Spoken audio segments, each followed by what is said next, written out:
Hello and welcome, world. Hi, hello, hi. My name is DM Dan. We are the Explorers of Elsewhere. I am hoping we are broadcasting to the world. We will see momentarily. But hi, thank you for joining us. If you are joining us live,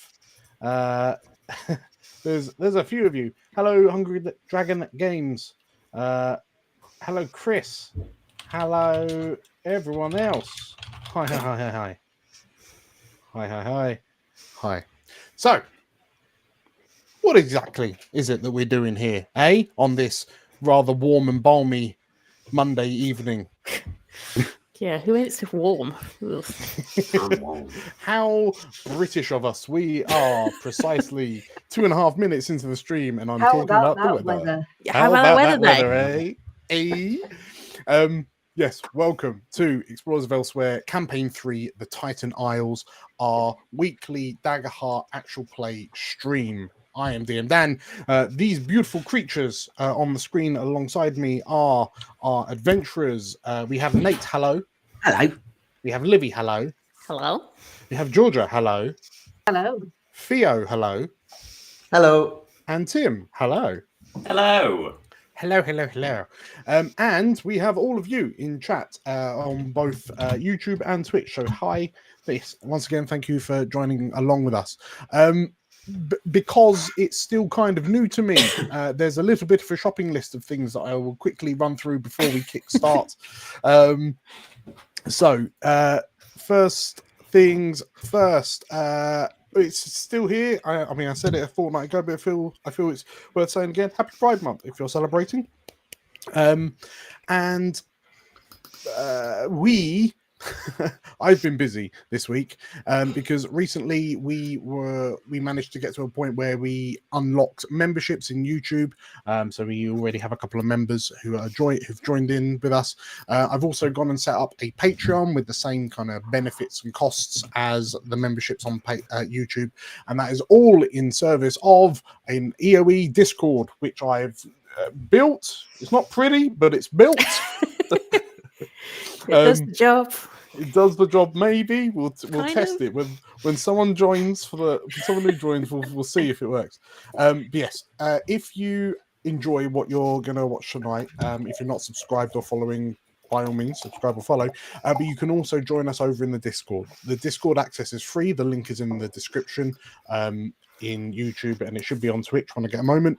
And it's gonna. Hopefully, we want the Discord will become a bit of a community hub for all of us to talk about, elsewhere stuff, TTRPGs in general, and just kind of general nerdy things.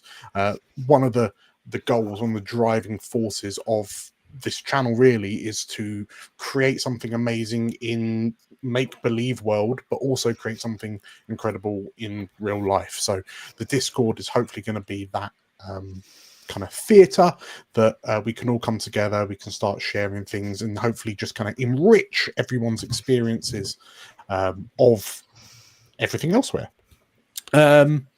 We also just real quick, we're going to be playing Daggerheart tonight. We play loads of different systems on the channel, but specifically we're playing Daggerheart right now. If you are interested in Daggerheart but haven't got yourself the rules, we've got an affiliate link in the chat in the description as well, that will link you through to Drive-Through RPG, where you can download a digital copy of the rules. It doesn't cost you any extra to use our affiliate link, but it does give us a little bit of a kickback, which massively helps out the channel. And I think last but not least is we are currently we are in the running for a Crit Award, which is an annual award for tabletop RPG nerdiness and whatnot. Yes, we're in the running for best games master of a Darrington Press thing, and it's got my name on the billing, but realistically the vast majority of us on screen are all kind of part of that. So you couldn't be a game master without anyone to play. Exactly. Yeah. I mean, I'd be a very bored game master without you. But yes, if you feel so moved, you can find the link to the voting form. We're like category 12, I think. There's a few other nominees in that category, but yeah, it doesn't cost anything to vote. And the vote, that kind of show of support would mean the world to us. Whew! That was a bit of a shopping list. Is there anything fun happening? Thank you for joining for the first time, Hungry Dragons. I massively appreciate that. Cool. I reckon I've yammered on enough. Who wants to tighten some miles? Let's go on a little boat ride. Take me to the Isles, Dan. Yeah, let's go.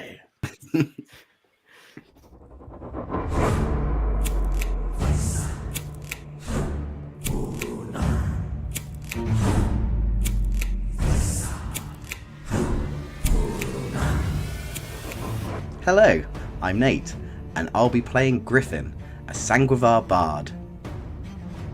Hi, I'm Livy, and I'm playing Abe, the Guardian Keeper.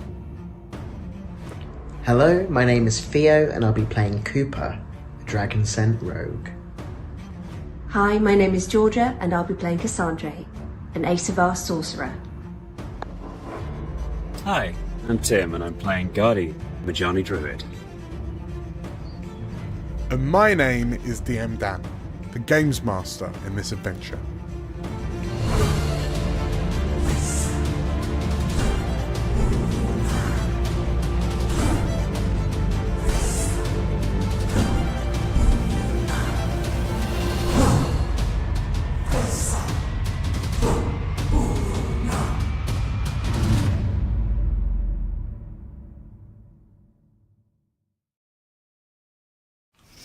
Smooth. 18 months after the events of the Eschaton, a refitted merchant trading vessel called the Windward Peregrine discovered and made landfall on a small archipelago of islands in a calm and balmy sea. Headed up by the expedition leader, Coraline Balroon, the explorers began to investigate the mainland. They found an island teeming with life, and under the deduction of the group's cartographer, Montague Skewistrew, the nature of the islands became apparent.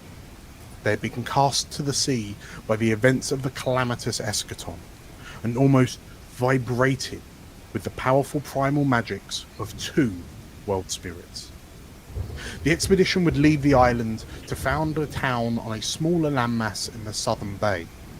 The expedition doesn't speak much of what happened on the island to cause them to leave, but many know that the group's guide, Dawlish, did not make it off the mainland, and the town of Dorlashal was built in his name.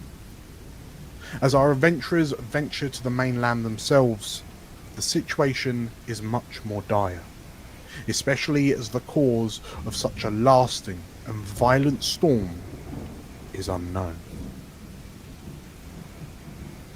And so, we find the five of you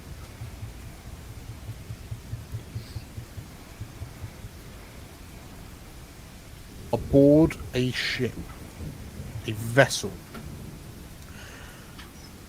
that is uncomfortably rocking from side to side, buffeted by a violent thunderstorm.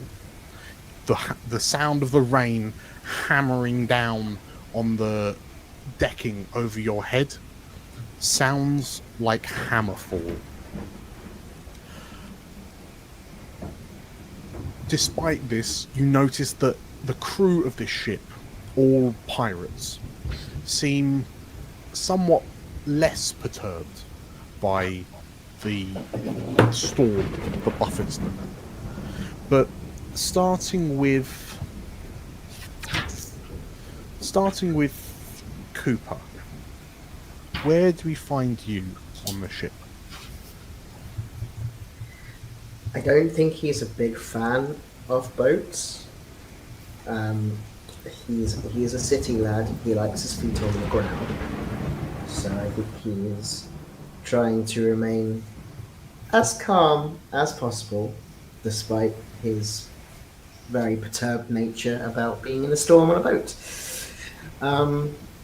So I imagine he's holed up somewhere, trying not to think about the storm that he's racing into. Do we have like rooms available for us to explore, or is it like off limits but this one room because the pirates said so, sort of deal? Well, the trip to the island isn't kind of very far at all. Judging by the maps, the journey from Dorlashal to the mainland, if I have a quick check, is only like about 5 miles. So the journey itself is quick. Well, will be short. So it's certainly not a will need kind of accommodation per se. So, but you notice that. I mean, you know that there are kind of accommodation rooms, like there are hammocks and whatnot strung up from the various posts, and you're surrounded. But the vast majority of the space of this vessel seems to be taken up by like cargo crates more than bedding, for example. Yeah, they mention, although it's only about 5 miles, but the ship is going delicately. They can't have the masts out for speed because the storm would just tear the masts clean off. So the masts are only very limply very tightly hung. So there's only a small amount of like low speed but lower risk. Sure.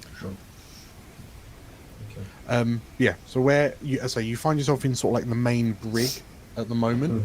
But where do we know, like there's no other, like you are in the bow of the ship, there's no floor beneath you, above you is the deck, and you know that like on the main deck towards the rear of the ship is the captain's quarters. So I guess actually what I will ask you is, how do you feel? Like, is it more or less... Is it calming or more unnerving that on board this ship is Boss Ungrida? Oh, horrendously unnerving. Don't like that at all. Yeah, do not like that at all.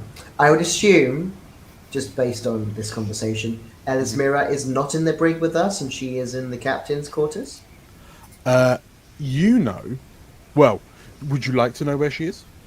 Yeah, I feel like Cooper would like to know where she is. That feels like a priority. That's why you need to know if there are any quarters. Maybe you know where she is because you're actually in the mess room with her. Oh, okay. There's a couple of tables. The chairs were tucked under the tables, but they're sliding backwards and forwards as the boat rocks from sort of like left to right. How are you feeling about the seasickness? I don't think he gets seasick. I just don't think he enjoys the travel of being on a boat. I think he just likes his feet on land. Yeah, I don't think it's seasickness necessarily that's troubling him. It's just more like if something happens, they have the sea, and that's it. It's just the sensation of being trapped is not his favourite thing. Sure.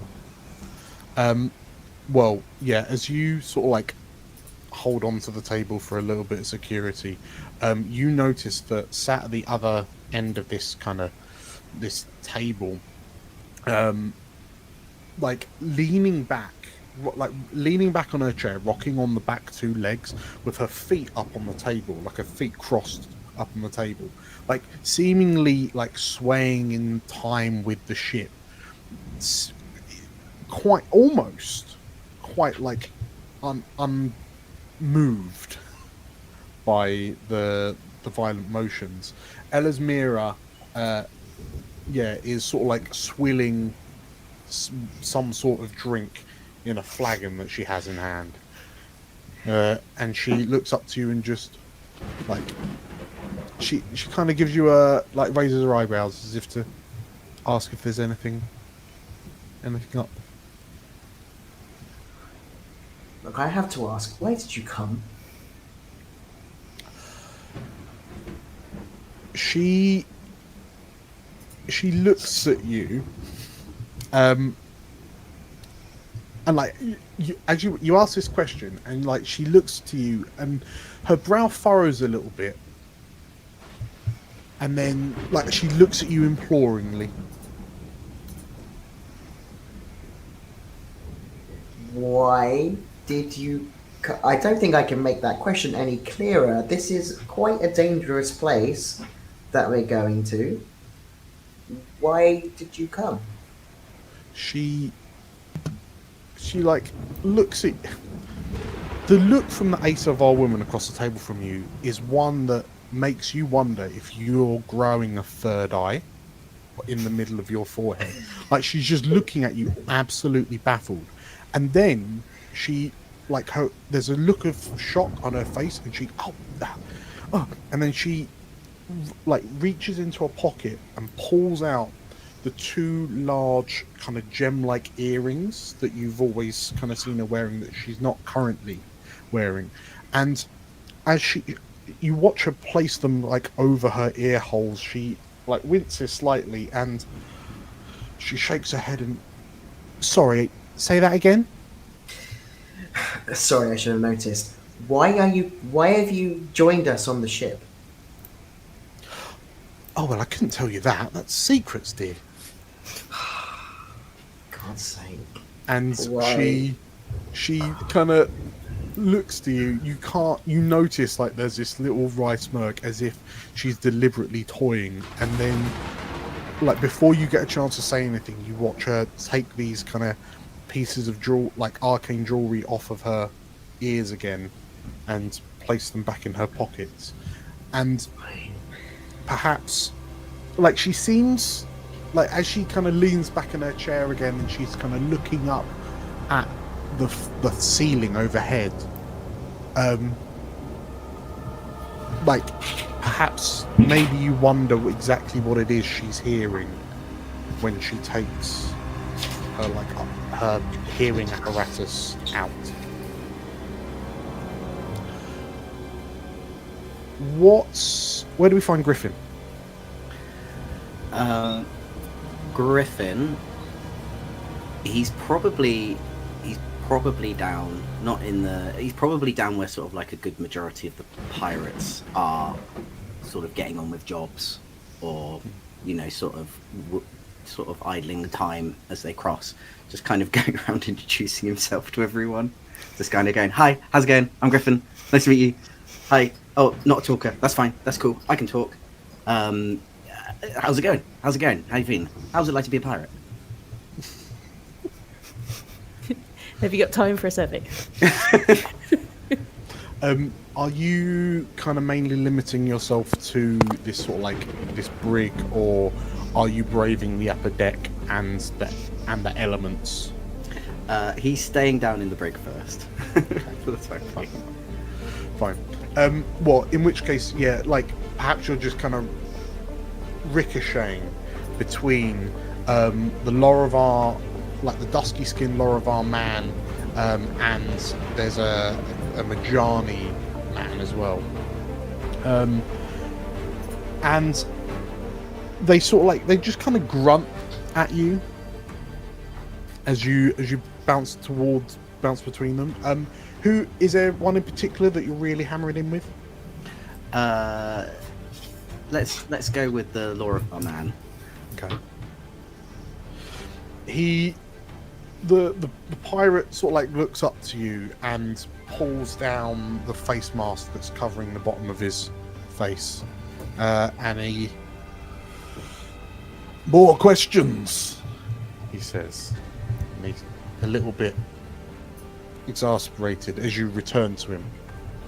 Yeah, I'm just wondering, like, that mask thing, like, I think it looks really great on you. Like, I tried to do it once. I tried to do it, like, during a winter time, and I couldn't quite pull it off. So I'm wondering, sort of, like, if you get, like, a special make, or if it's, like, a special, like, crew thing that you get. because I think it looks really cool.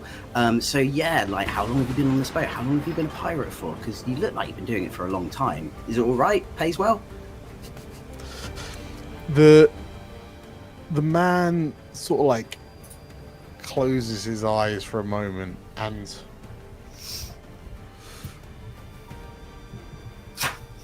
I wear it. Well, you see him glance at this sort of like pile of burlap sacks nearby, and you quickly, like a fine mesh burlap sack, and you very quickly realise that the face covering is made of the same material, and he just kind of grunts. Arcane cannon dust wrecks the lungs. I bet, yeah, that's not nice stuff. And the gravel in his voice makes you wonder if perhaps he hasn't been wearing this like face. Well, you wonder if the fact that the mask covers his mouth but not his nose, that's probably not going to be protecting him from anything realistically. I mean, that's just 101 mask wearing, right? But yeah, he sounds a bit stinged up on the inside. Have you ever thought about singing? I think it sounds really good if you started doing like some singing. I can see if you can sing along to this, and he starts like playing a little tune that a pirate might know. Like, you can make it up if you go along. Let's go for it.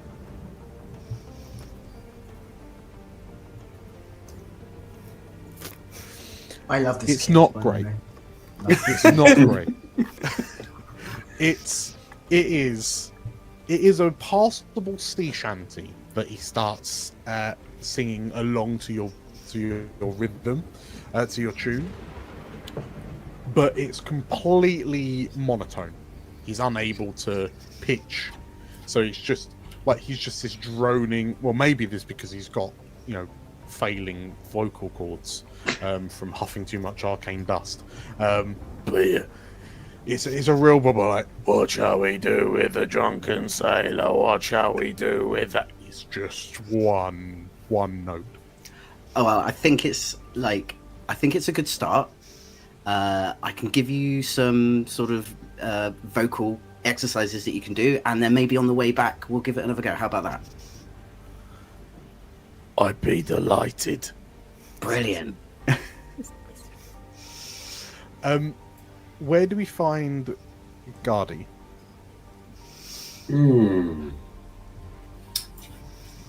I think probably also in the hold. He wants to go check out the surface, but this is also the first time that he's seen the sea in like 20 years. So he's not feeling amazing about this. Sure. Probably trying to like take his mind off things by like talking to people who row more often. Well, you know that there are the two pirates in this kind of room. But Griffin is kind of like bouncing between them and just pestering them with questions. I suppose one person who you probably would have been somewhat surprised to see. I'm just going to move you into the next room. So you've borne witness to this awkward interaction between Cooper and that Asavar lady Elismira. But interestingly, also aboard the ship is the young Majani girl that you met on the docks.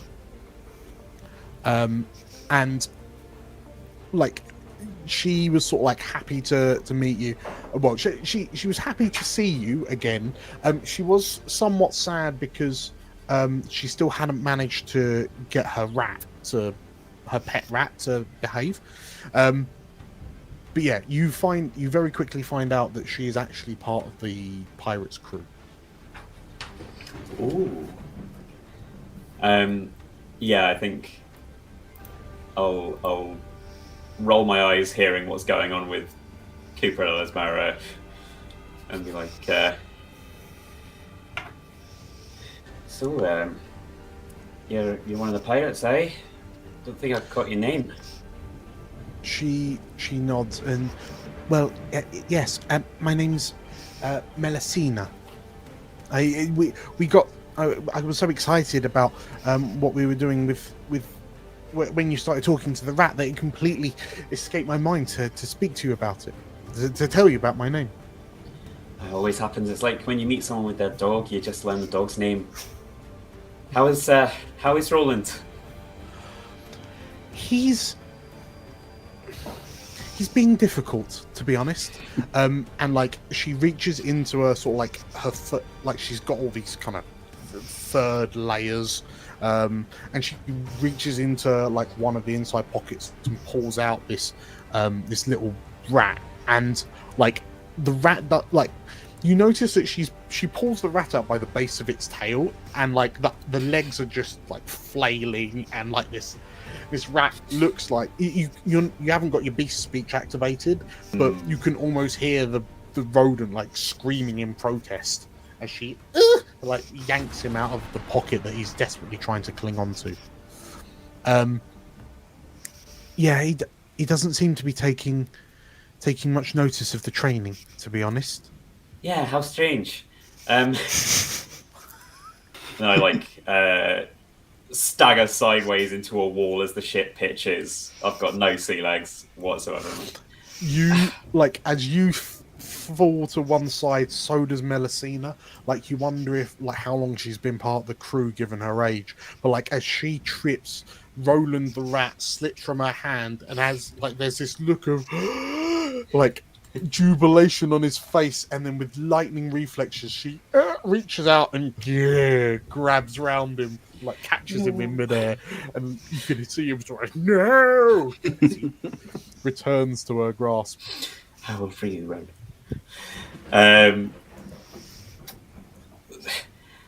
Is it always like this? How do you put up with it out here?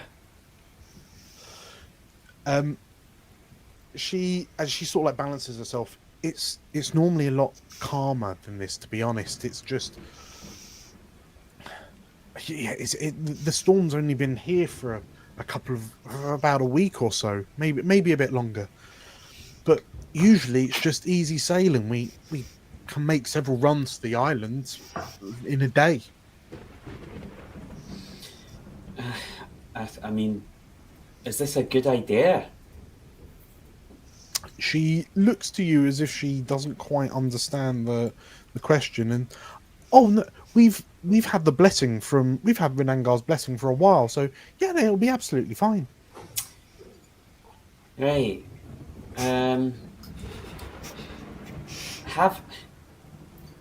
But is the boat like good?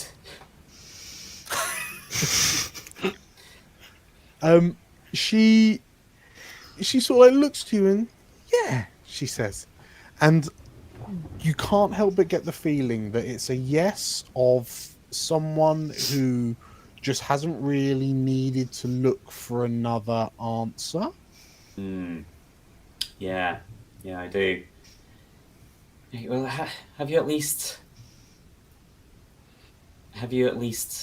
prayed to the world spirits?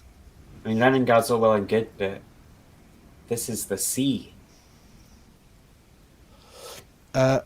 She sort of like nods and well, the handy thing about Renangar is that obviously because he's a sky watcher, he kind of looks after everything in the sky, and that's the storm, right? But also Shayla, I mean, she used to be part of the crew, so because it was her asking, we're basically getting almost like a it's almost like a mate's rates on ship sea safety.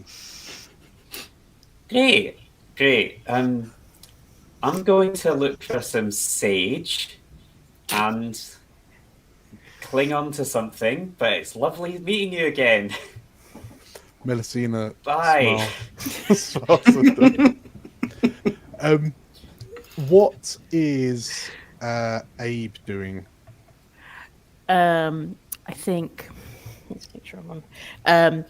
I think Abe has been watching Griffin skitter around, and he is very determined to not be part of that. And is also aware that obviously there's people in there. So he's going to go up on deck I think.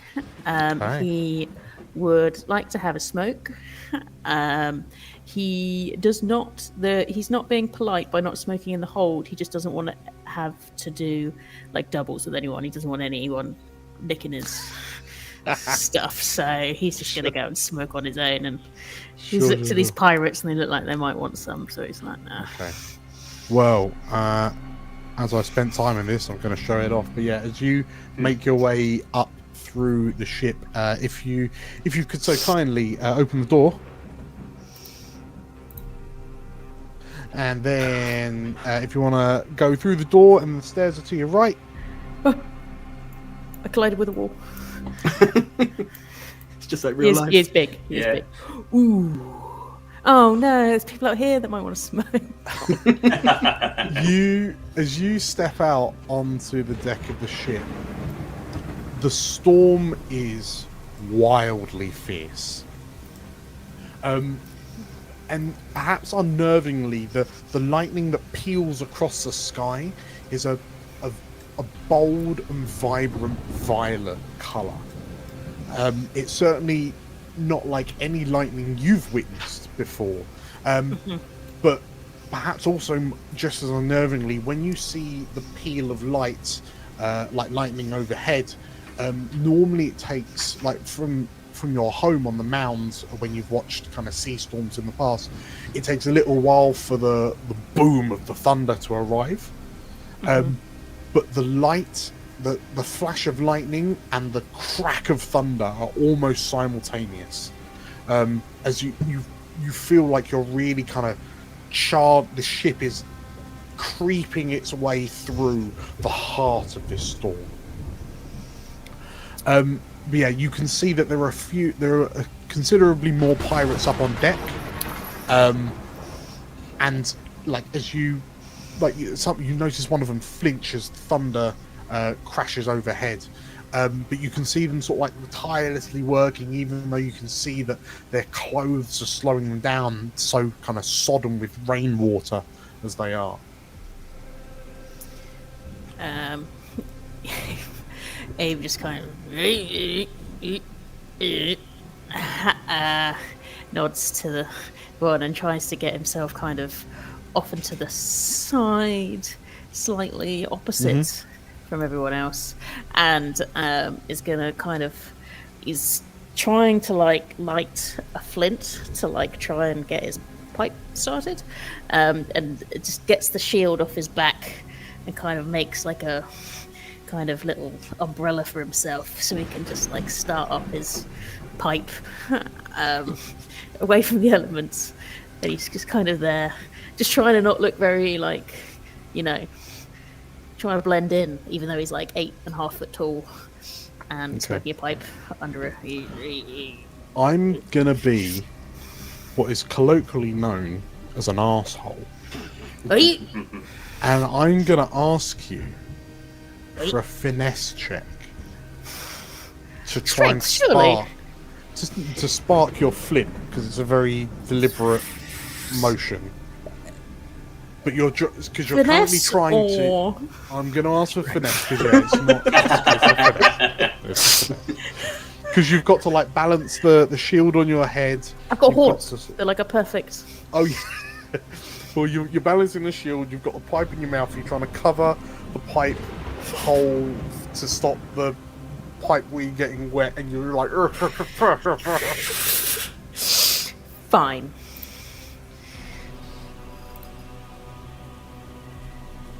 It's a 12 with fear. Okay. You like it takes a few times. There's a like in your face. It illuminates each time. There's a spark. But you manage to get a spark kind of large enough that it catches the pipe weed on fire. The problem is the heat of it like singes the end of your nose, and as you flinch, it's coupled with another flash and a crack of lightning, and like the shock of being burnt and sort of like surprised by the thunder. Your nostril hair. Your flint slips out of your hand, and you watch it boom, into the water. Ay, bloody hell! We didn't bring a spare. Wait. So they just like, So yes, and as you like, presumably you're gonna have to puff the pipe with your hand over the pipe hole, and you know that currently, like maybe you're eyeing the torches, the lanterns that are desperately trying to illuminate the gloomy purple sky around you, but like this might be your last pipeweed puff, like pipeweed session until you can claim another flint and tinder. fine. We will enjoy every moment, even if it's soaking wet.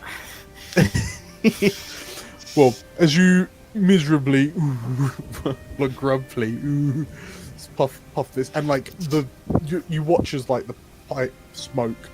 Look, would you say you take solace in watching the pipe smoke gently wafting out of the end of the pipe? I would normally, but it just It's just it's the wind. It's gone. Okay, yeah, and like as you stand there swaying as like got really the like pipes- stingy nostrils. Yes.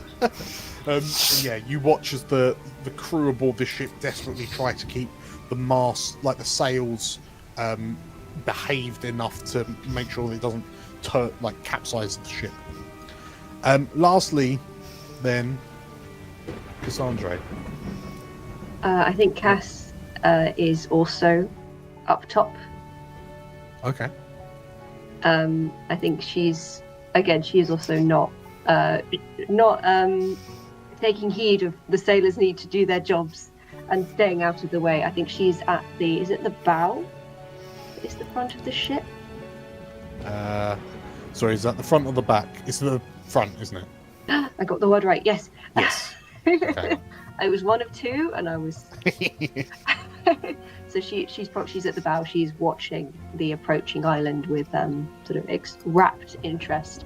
I imagine she's still got the jar of sap that she took from Abe last night, and she's like playing with it, like she's playing like a fiddle, like a fiddle toy, as she stares at the horizon and this purple storm.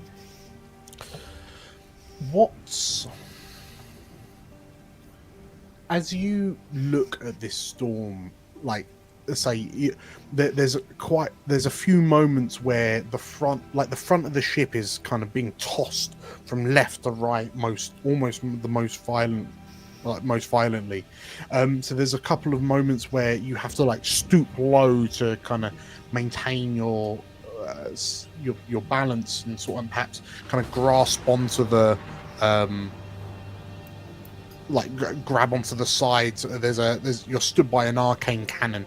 It looks like this kind of large cylindrical kind of iron cannon, but you notice that there are enough, like to look at it, it looks like a much larger version of your pistol, with an enormous mana crystal kind of built into it that when struck creates this devastating kind of elemental blast. But as you sort of you grab onto the cannon for a moment, as you glance up, what would you say is like one other unusual thing about this storm that you've noticed as a sorcerer? I would say it's the way it affects the water. Okay. I imagine like the threads of this sort of purpleness to the storm kind of descend down into the water as well, and the way it reflects light, it seems to be piercing into the water itself, like when you dilute ink in liquid. And you can't tell from even sort of quite where we are quite close to the water on a boat if it's an illusion of the eye or if it's something that's actually happening. Okay, I like that. I like that a lot. In which case, yeah, like as the ship kind of crashes from side to side, like it's hard, like the visibility even at the prow of the ship is almost negligible. You can barely see the end of like the figurehead that's kind of jutting out from the front. But yeah, you hear a like a commotion from the pirates behind you as like one of the ropes comes loose, and the pirate that was holding it, the rope whips out of his hands, and then like in a moment that's almost too quick to pass, the rope as it flies upwards wraps around his ankle and yanks this wolfkin pirate up by the ankle, and he collides heavily with the mast before the other pirate is able to kind of jump and use his entire body weight to pull the rope back into place and begin to lower the wolfkin pirate to back to the deck. But you notice that the wolfkin pirate is swaying heavily, and there's a large kind of bloody gash across his forehead from where he struck the ship mast so hard. She notices this and she turns back, and rather than asking how he is, if he's all right, she just shouts across the deck, "How long until we get there?" The Lorivar pirate looks up to you, and at the rate that we're going, at least another hour.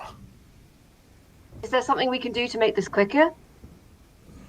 The wolfkin, having just kind of untangled the rope line from this cut. Yeah, and it looks savage Water and blood because the rain is making it stream down his face. But the way that this wolfkin looks up to you and says, "Choose your gods and then pray to them," he says. I'd rather just get this boat going. The two pirates kind of look to one another, and then they kind of not really knowing what else they can do. They just kind of go back to re-securing the line that just came loose, and kind of leaving you with your thoughts at the front. My thoughts in my jar. Yes. So, well, knowing that it's going to probably be about another hour or so,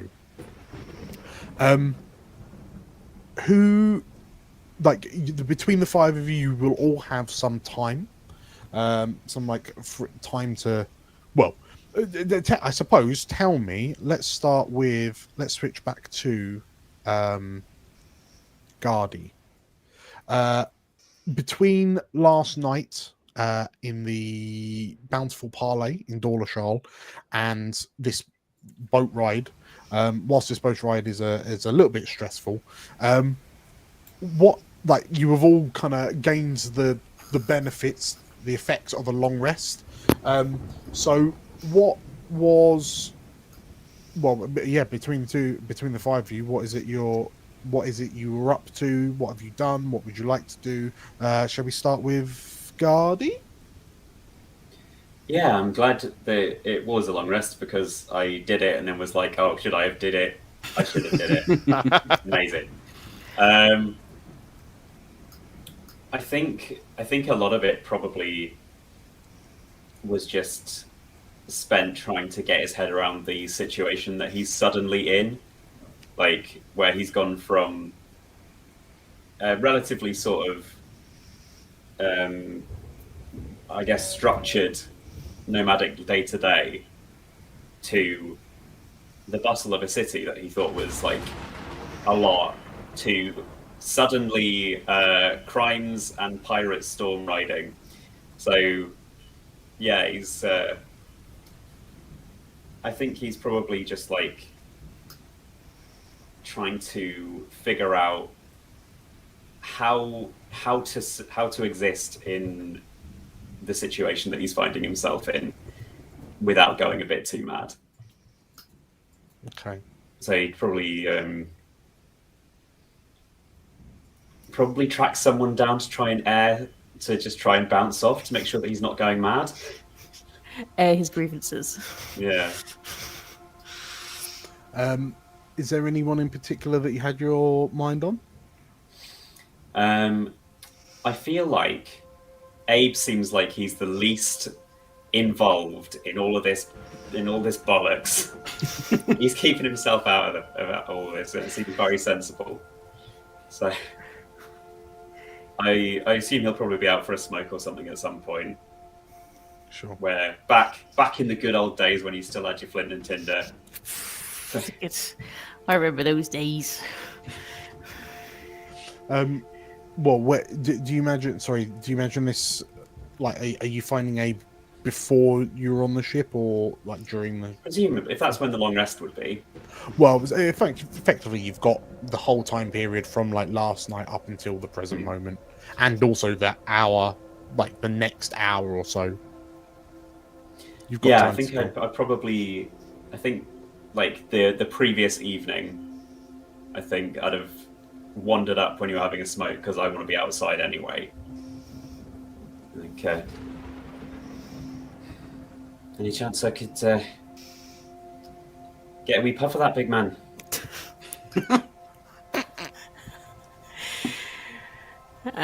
Abe's got right.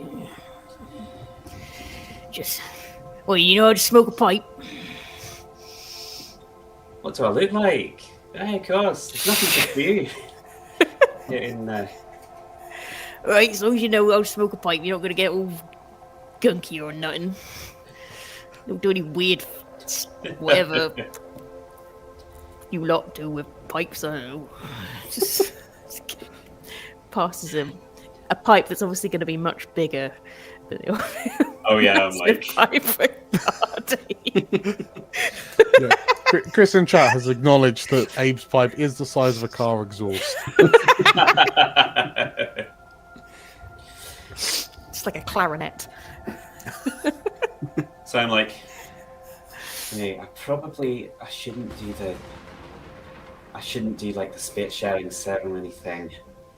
Yeah, I'll just take a bit of a drag.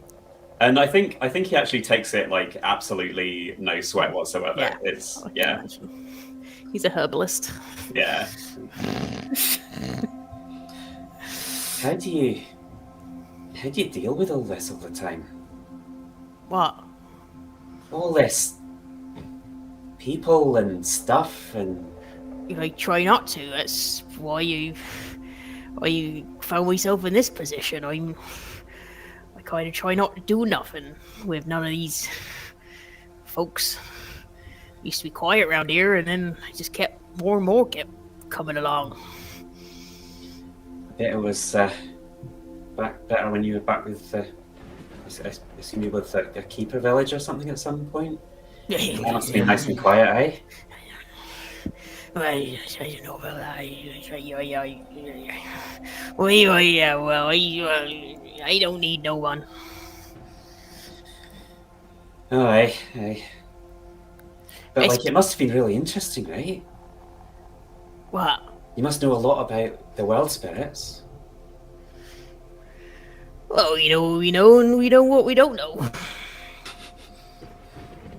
Yeah, fair point. I thought up until a few years ago, I thought that we knew everything there was to know. Turns out we didn't know anything. Well, what are Majani's lifespans? Just sort of out of. So basically, all of the heritages in Elsewhere have roughly like human-ish life expectancies, apart from goblins and maybe sprites. But sprites don't really look into it all that much, and goblins usually like get themselves into enough trouble that they write themselves off. It all works out in the end. Yeah, all averages. Well, once you get, some more hairs on your chest and a bit more time in the world, you'll find out that you don't know nothing. And nobody knows nothing. And there's no point trying to find out anything, because we're just like a little speck, and all this stuff. It's just keep your head down and do you. Don't worry about it. It's all low nonsense. I think all we can do is follow where the world guides us. Well, I get it. Well, did it guide your ear, did it? Don't look like you're having much fun. Yes. Guide you to that Cass. She's a maniac. Right? I thought, is this not what everyone's like? Well, I don't know. I don't spend enough time with people, but I've never seen someone shoot someone in the face, point blank, to get on a ship. I thought that was just what people did around here. I don't. It's beyond me. I haven't seen Absolutely mental. You know, before you came out here, she was just like trying to scrape the sap off of me. I think she's absolutely barmy. Does she not know about, like, baths? I don't know. Baffling. Absolutely baffling. Right. But, you know, old strokes and all that. I think, whether we want to or not, we'll end up where the world wants us, and other people just like to fight against it a bit more, I suppose. Here, well, I'm just gonna see where I go. I just need to get on that island. Now I gotta see what's going on over there. Well, we make it through the storm, and I'll owe you a smoke. Yeah, I bet you lot have some pretty good stuff. Oh, it's crazy. I've got my own blend. See, eagles and all sorts. Oh, wait. And I'll turn into an eagle. And I'll take a drag in Best eagle use form. of a stress ever. Yeah. Yeah. Okay, in which case, yeah, Abe, They you... just, fuck about the rest of the night. Abe and his Abe, eagle buddy. You on the watch town. as Ghadi transforms into this, like, impressively sized eagle with the crystalline horn jutting from its forehead. And perhaps it's quite peculiar to watch, like, this large eagle puff your pipe. But, you know, it seems like Ghadi is perhaps a bit more practiced. Ghadi, over the space of, like, the time that you spend with Abe, actually, sorry, I'll ask Livy this. How is Abe feeling? Like, what emotion is he kind of projecting with this, like, with now with the time, you know, you're spending time with someone else, which is arguably a bit unusual for Abe. So what emotion, like, what are you projecting that Ghadi might pick up on? I think there's always gonna be, like, a bit of a wall with Abe in general. I think you see glimmers of him obviously enjoying Ghadi's company, because I think they've got quite a lot in common, but then kind of reining himself in and then trying to just be a bit, like, just trying to emotionally pull himself back a bit, because he doesn't really want to. I don't know, it's complicated feelings about being needed, or, you know, being with people, and the sort of people want things from you and you want things from them, and he's just so I think it's, yeah, I just think you see, like, Ghadi will see glimmers of Abe, like, kind of actually enjoying himself, and then going back to, like, oh, you don't know about that. And I think whenever Ghadi is sort of talking about the island and anything to do with keeper communities, he's just kind of brushing it off and being like, oh no, you don't worry about that. There's nothing interesting there, nothing nothing to know about with communicating that great. Yeah, he's that's noted and filed away as find out more about that later. Okay. Well, yeah, Ghadi. So as you pick up on this and sort of like, how does it, or does it recolor your perception of Abe?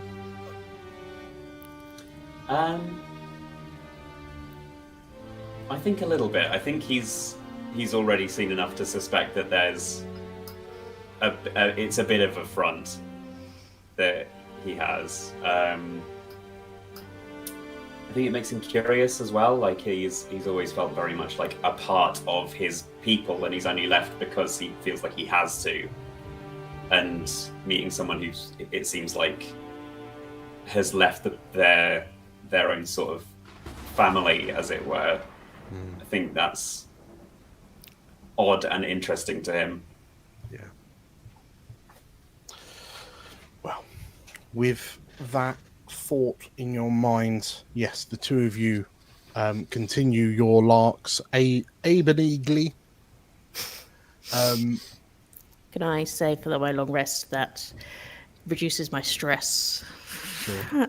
It's very Sure. de-stressing. All Yes, of that. absolutely. Well, sorry, I'm just going to pick up the rule book and quickly check myself. So we're a long rest. You can choose two of the following moves. So yeah, I guess what two things are? I'm de-stressing. Yes, clearing your stress. Clearing my stress, and I think during the conversations and stuff, Abe doesn't wear armor. He is bare bones, but he will be patching up his armor. Probably he just kind of gets. Just imagine him just getting out like a little sewing box and just kind of sewing his like shorts, Sure. just kind of doing that, and then just a bit of a sort of spit wipe for any cuts and bruises. He's probably got a cut on his forehead from headbutting too many people, so giving that a bit of a wipe down. And what downtime activities is Ghadi doing? And I think as you've chosen one of the Majani Celestial Trance, baby. You get an additional downtime move. So what are your three? Good times.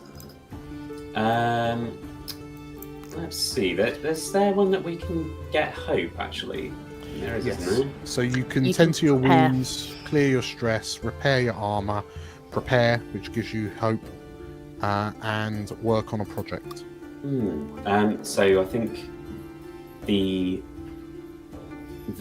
chat and chill with Abe, and then the following trance that is maybe a little enhanced by a good deal of fight.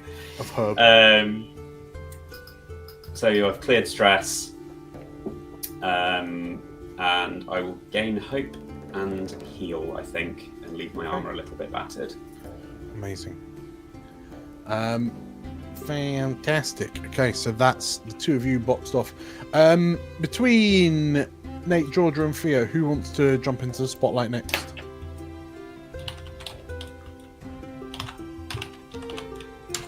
I can go. Go, Nate, go. I feel like this would have been before we got on the boat. Okay, turn off the storm. I feel like this would have happened before getting on the boat, sort of like the night, like both Griffin and Cooper had spoken to Kickfran. Is that his name? Kickfran, yeah. Kickfran. There would have been some fixing of his armor, probably, sort of getting the sewing kit out and sewing on another patch onto whatever he wears, his jacket. So I'm going to clear all of my armor slots for that, and also gonna do a prepare as well to gain some hope, but hopefully doing a prepare with Cooper, so that both of us can gain 2 hope. Okay. Dan says through gritted Keep teeth. going. Okay, fine. It's not that I don't like the fact that you like have hope. It's no, okay, that's cool. So you're kind of mainly focusing on, the time after the meeting at the end of the last session. Yes. Were there any sort of like conversations that we want to zoom in on? What sort of like between Griffin and Cooper or anything else? Well, between Griffin and anyone. I think Griffin is going to have a chat with, well, obviously in the prepare sort of chat with Cooper. Cooper is probably just sort of polishing his crossbow and just making sure that's all fit, and Griffin's just there fixing his armor in Cooper's room wherever he's staying, totally not invited, just sitting there with him. Just brought his blankie. Just he sleeps on the floor. He's also here. It's a sleepover, yay! So, Coop, how do you know him? How do you know this Kick Fran? Oh, well, my holiday, as it has been a holiday, but I've just been waiting for Kikran to basically show up and assign me my next job. I finished the job. I was told to come here. I didn't know too much about it. I just know I'm collecting something, like you heard. But yeah, it's a big job. It will cover me financially for a bit, and I can, not have to do rubbish remedial jobs. So, and they'd heard from the pirates I was a good shot, so they felt like me going on the island was a good idea. But again, I didn't know when it was going to happen or anything, so I've just kind of been lounging around, which is fine for a bit, but I do like to keep moving, Stay in one place for too long, you get a bit sedentary. Yeah, I know that feeling. I don't like to stick around too long anywhere. Yeah. But it's been cool hanging out with you. And it's cool that we're going to the island. Yeah, but it does sound like we might be going to a different place than everyone else, or at least that's where the mission is. So at some point I might have to talk to Cass and just kind of explain like, hey, so we need to go somewhere else. Would you like to come with, or are we going to leave you here because you're an insane person? I don't know. We'll see what happens. But Can I ask you something, Cooper? Sure, shoot, kid. Like what happened between you and Cass? Like generally, just like what happened?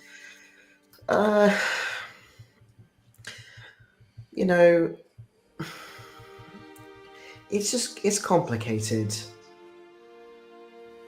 We had a really good time together. I was hired by her and her family when I was probably a bit younger than you, to kind of help with their expeditions. They used to do a lot of like traveling around and looking at artifacts and exploring scientific magical advancements. And this was before the war, before all this kicked off, and we got close, and yeah, it was a really good time. And you can tell as he talks, he does genuinely mean what he's saying. But then she just became very obsessive over the work, and I really I love watching her get excited about the work she does. But it got to a point where I couldn't feel like I could protect her, and she didn't listen to me. And I had to make a decision, so I took it, and we just completely lost sight of whatever our relationship was, and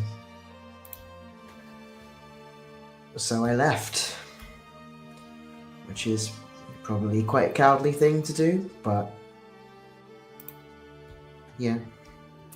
No, I get it. Like, sometimes you do have to leave when you don't feel like things are right. But like that was ages ago now. Do you think things could be different? Like, she's here now. There must be like destiny, fate, maybe. It's something. I'm not sure it's that. Honestly, kid, I don't know. I don't want her to get hurt, obviously, and I don't like the idea that she's going to an island which is well known for lots of horrors. And if I can help, I will, but I don't know. It'd be nice if we at least are on speaking terms again. Like, that would be nice. I guess we'll just have to see.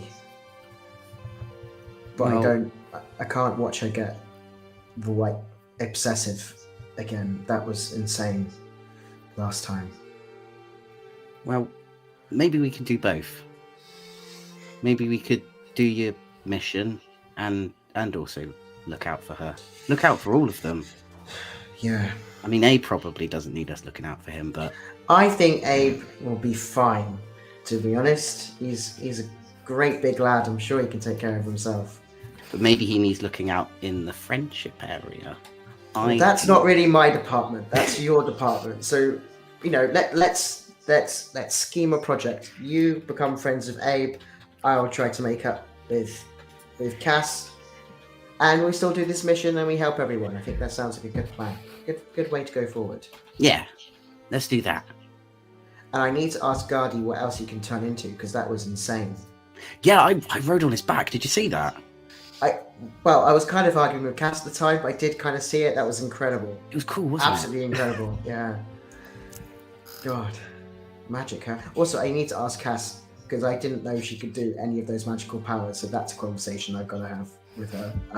Wow. Yeah, I've been meaning to talk to her about that. Maybe sometime. I haven't fully introduced myself to her yet. Do you think she knows my name? I don't know. She has a vibe, particularly at the moment. I don't know what. Do you think it's a good vibe? On. I hope so. We'll see. Cooper, as that sort of like little interaction brings itself to a close, and there's a unusual for Griffin period of silence, like just a moment of silence where you're able to kind of collect some of your thoughts. Your mind reaches back to something that Griffin said a little while back, when he agreed, the way that he agreed with you about not staying in one place at the same time.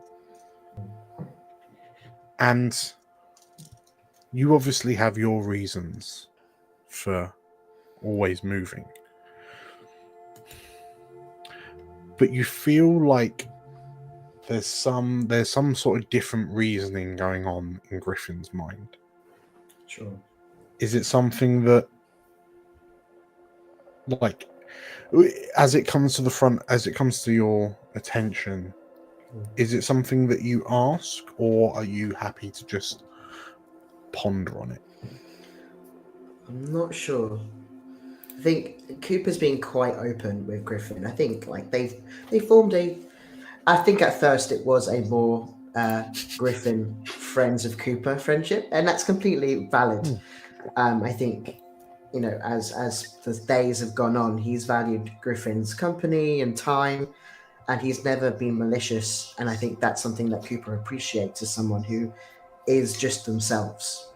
So it's odd to think that Griffin hasn't actually revealed these things already. It feels like something he would have said, like, oh, I was from here, but I didn't want to do that. So I guess like him having explained this maybe is interesting to Cooper to hear more of his life before. And so Cooper might just kind of prompt slightly of just like, yeah, well, I have lots of reasons to run around and get out of trouble and not be in places at once, but what about you? I mean, You're very friendly, very affable. You're very good at playing music. I'm surprised no, local tavern has snapped you up for like a long-term gig. Why move around so much? You can see Griffin be slightly hesitant to answer this. I mean, since the eschaton, like it's a whole new world, isn't it? Like, who wouldn't want to go and explore it? I can't be. I want to meet people. I want to see all these new lands that we never had access to. I wouldn't be able to be tied down to a tavern or something like that. There's too much to see now. Dan, do I believe that? You tell me. I'm not sure I do. But Cooper will take it on face value. He has no reason to not believe it. I think there's probably some truth to that. The feeling you probably get is that there's truth to it. He's not lying. He's just not telling the whole truth. Okay. Cooper will nod then in agreement and let that lie and let him think about that some more. Okay. In which case, so between the two of you, have you both done your 2 downtime activities? I've done my 2, but Cooper hasn't. Yeah. So I think while we're talking, I think Cooper will be fixing his armor because his armor got covered in spore juice or whatever you want to call it. So he's like cleaning it off and buffering it off and making sure the patches are good. So that'll clear his armor. Also, I have a unique hope feature that I want to implement going forward because I don't need to do it per long rest, but I think it makes sense to do it now, just in case. So I can spend 3 hope to gain a +2 bonus to my evasion until the next time an attack succeeds against me. Otherwise, the bonus lasts until my next rest. So my evasion will go up to 17, which is very useful. You don your bravado armor. Yes, but that also means because of the project, whilst I spend 3, I actually gain 2. So I've still got 5 hope. Sure. So yeah. So your evasion goes up. You just put on a balaclava.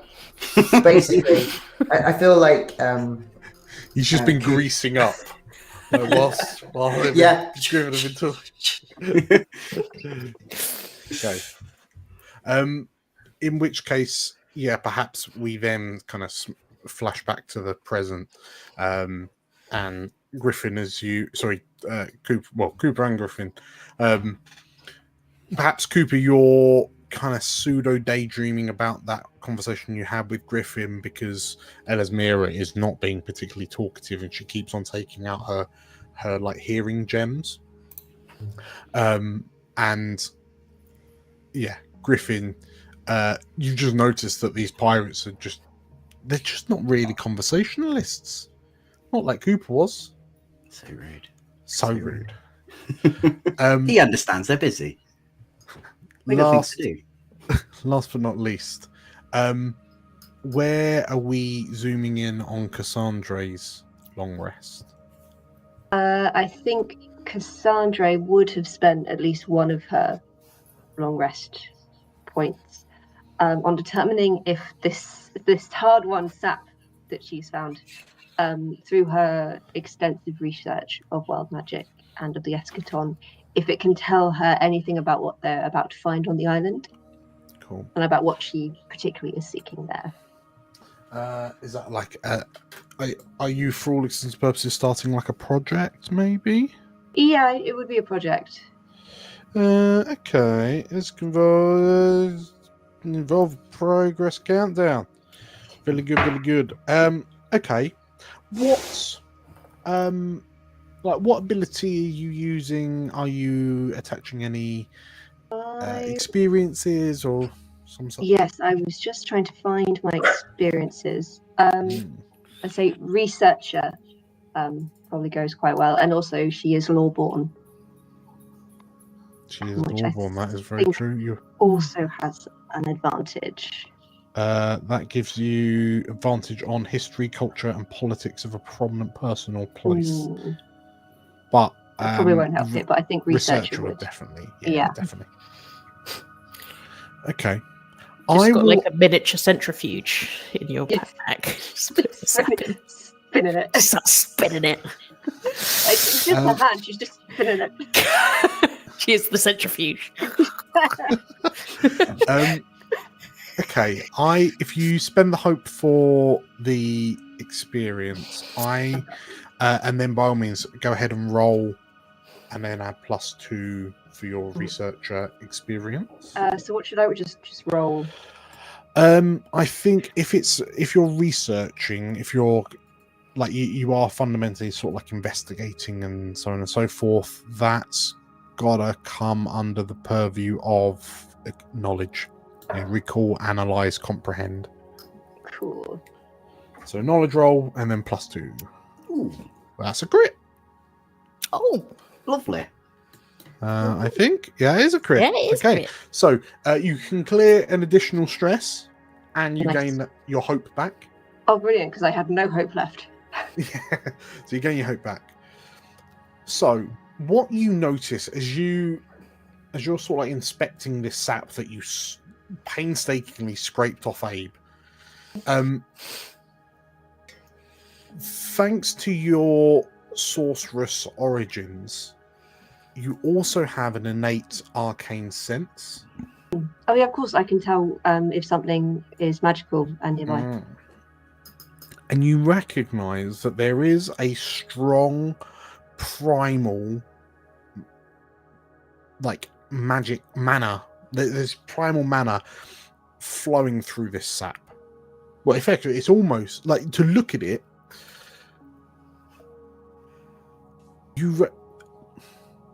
tell you what, you notice that in the same way that like arcane mana and to an extent divine mana can crystallize and become like mana gems, much like the mana gem in your pistol, the sap, now that it's hardened, has a very, very similar property to an arcane gem. To the point where you ponder, is sap the equivalent of, like, it has this sap fundamentally become like fossilized primal mana? Because it's thrumming with it. It's really potent. But on a crit, you also acknowledge that there is a slight arcane tinge to it as well. It's a mix, which is arguably somewhat unusual. Yeah, I think Cass wouldn't have been expecting that. No.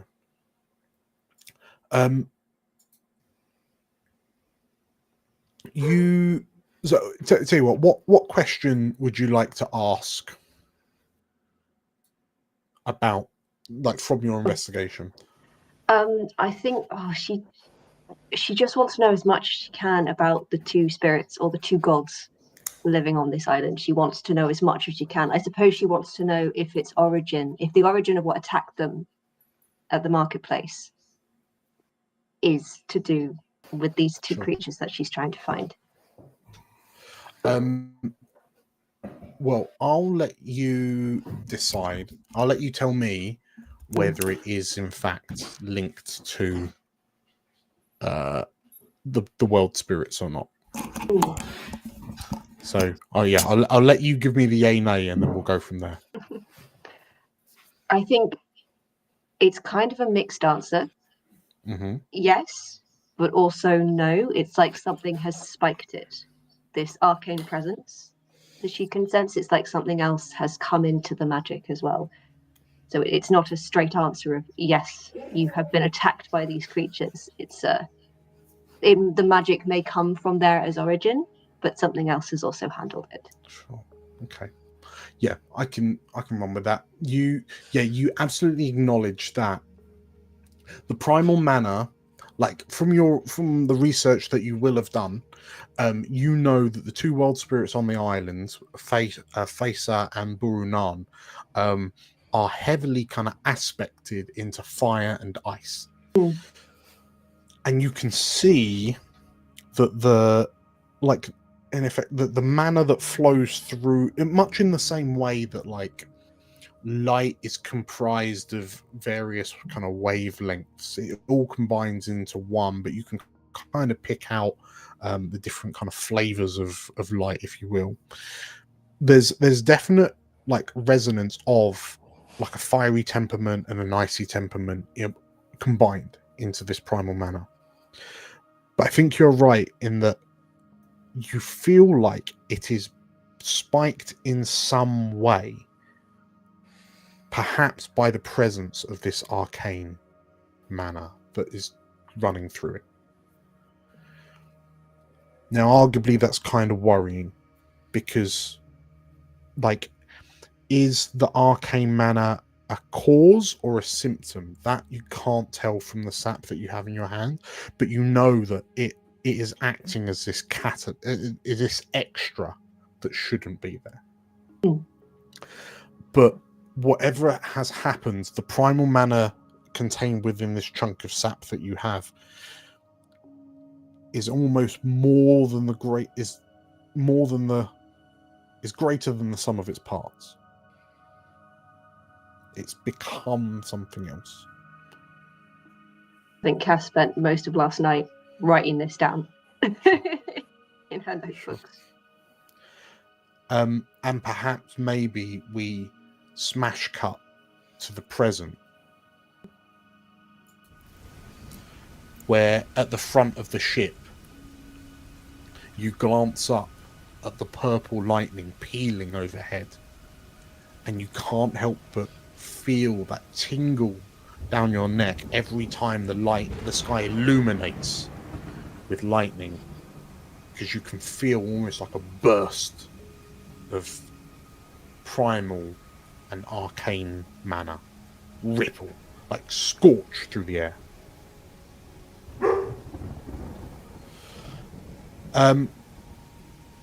Is there anyone that you were speaking to, or were you kind of keeping yourself to yourself? / what's your second? I think Cass's second one was just healing her hit points. Sure. She was smacked down pretty hard by those flowers. Yes. Yes. Oh, those are some nasty flowers. Oh, nasty flowers. Okay. In which case, yeah, Cass, as you kind of look up and you wonder, like, seemingly like a puzzle piece slots into place, but the overall picture of the mystery is still a bit still too many gaps to know for sure. But as one more piece slots into place, and like another crack of thunder rips overhead, you hear a voice cry out from above you, and as you turn, sort of like shield your face against the hammering storm, you glance up to the crow's nest of the ship, and there is this poor little Auran sprite desperately like clinging on to the crow's nest for dear life, but like you can see her shouting something, and like her voice is masked by the sound of the rain and the thunder, but like there's a moment where you see her breathe deep and then shout out, "Land! Land!" She shouts out over the storm. And at the sound of her cries being heard, you watch as the crew suddenly burst into a new level of activity, as they begin hurrying around, making sure that the ship isn't going to accidentally maroon itself on the land. You can see sort of like rigging starts getting wound and unwound, and as you look back down the ship, sort of like peering into the purple gloom, you can see striding from the double doors at the rear of the ship, the imposing figure of Boss Ungriner steps out onto the deck, and like as the rain slams into his face, he is absolutely unmoved. Perhaps worryingly, you watch him almost sort of like run his hands over the handle of his pistol and the handle of his cutlass. Like he just kind of rubs his hands down them, and then sort of like looks, like surveys the scene, and then ascends up to like the navigation deck and takes control of the wheel, like the steering wheel. And like as you feel the boat lurch as he pulls it into a hard left, to sort of like slow the advance towards, and you can now see like the sides of the island emerging from the gloom, and somewhat deftly, Boss Ungrana manages to sort of like pull the ship and maneuver in such a way that it doesn't collide with any of the jutting rocks emerging from the roiling sea. You hear the clatter of chains. You all hear the clatter of chains as the anchor is released, and it doesn't need to go far before it impacts into the seabed. And you feel a large wave washes up one side of the ship, rocking you one way. Then the anchor pulls it taut and pulls it back into place. A second anchor is dropped, truly mooring the ship down. And yeah, Cass, as you peer out, you can make out what appears to be a beach. And the other four of you, as you hear cries from the crew that land has been found, as you all begin filtering up onto the deck, having reached your destination, we're going to go on a quick break. So, quick 10-minute break. We will be back at just after 9:10. I would love if you could tell you what, chat. You tell me. You come up with ideas of what horrendous things await our adventurers when they make landfall, and then I'll see. Yeah, if they're dastardly enough, then perhaps that's exactly what's going to happen in the second half. Beach trip, isn't it? Tiki bar. Sauna. Sauna. 20 Keep it iron clean, you gorillas. animals. So, yes, if you are, thank you for everyone who's watching. If you are enjoying it, make sure to subscribe if you haven't, like if you haven't already. Join the Discord. We can start getting some theories and speculation going in the Discord. And if you're really, really enjoying it, consider becoming a member on YouTube, Patreon. Joining a Patreon is for the same benefits. Just get extra access on the Discord. Right, we're going to go on a 10-minute break. We'll be back at about 9:13. We'll see you then. Bye, bye, bye, bye.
Hello and welcome back, everyone, to Explorers of Elsewhere Live, the Titan Isles.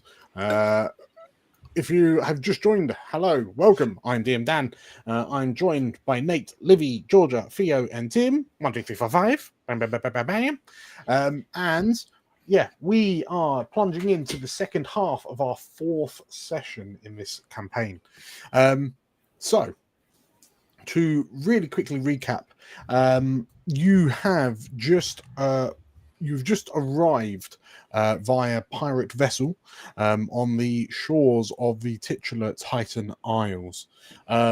There's you're currently overseeing this flurry of activity from the crew members as they kind of moor the ship up as secure as they can to stop it being buffeted too badly by the kind of purple storm that's raging overhead. And yes,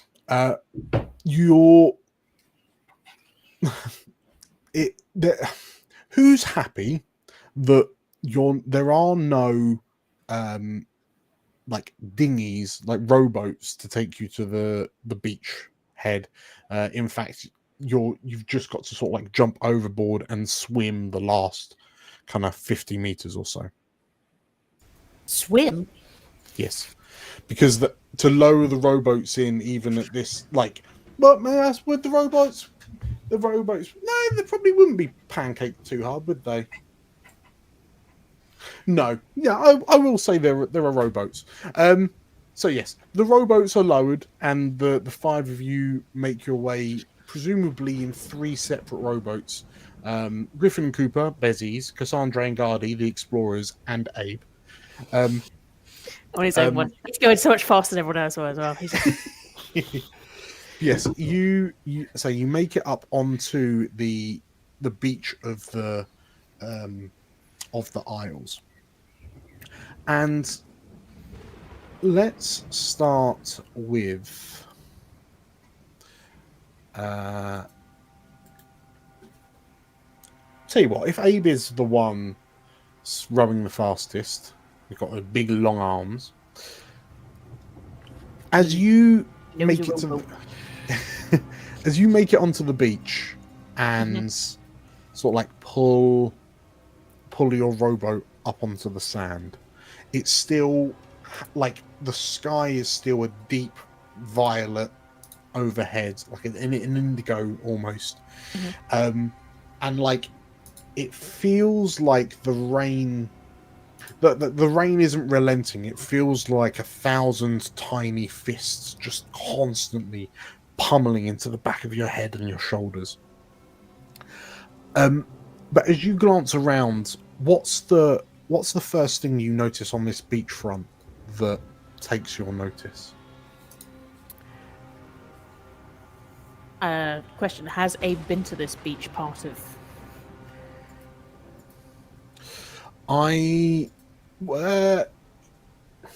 You tell me. Which part of the island are we on? West. So you are on. If I open up the Titan Isles map. Beautiful. So you lot are. If I switch over. So you lot are. Oh, not there. We're not there. You've headed up into this bay. So to scroll out a little bit, here is Dorla Charles down in the southern bay, and you would usually be sailing sort of like due west into this kind of area, but yeah, now you've gone you've slightly northwest. In fact, maybe you're probably just to the before this river mouth. So yeah, you made landfall about here, say. So yeah, you tell me. No, I don't think Abe's been to this part, particularly this part. He's very used to the West Coast. West Coast represent. And he what is striking to him is that it doesn't fall directly into forest, and he just assumed that most of it would fall directly onto forest because that's where he's been. So it's actually quite barren. Yeah. And By comparison, for sure. By comparison, yeah, it's more perhaps marshlandy, a bit more. Okay. Kind of a bit boggy, a bit still wet underfoot, but everything's wet. We're all wet. Our life is now wet.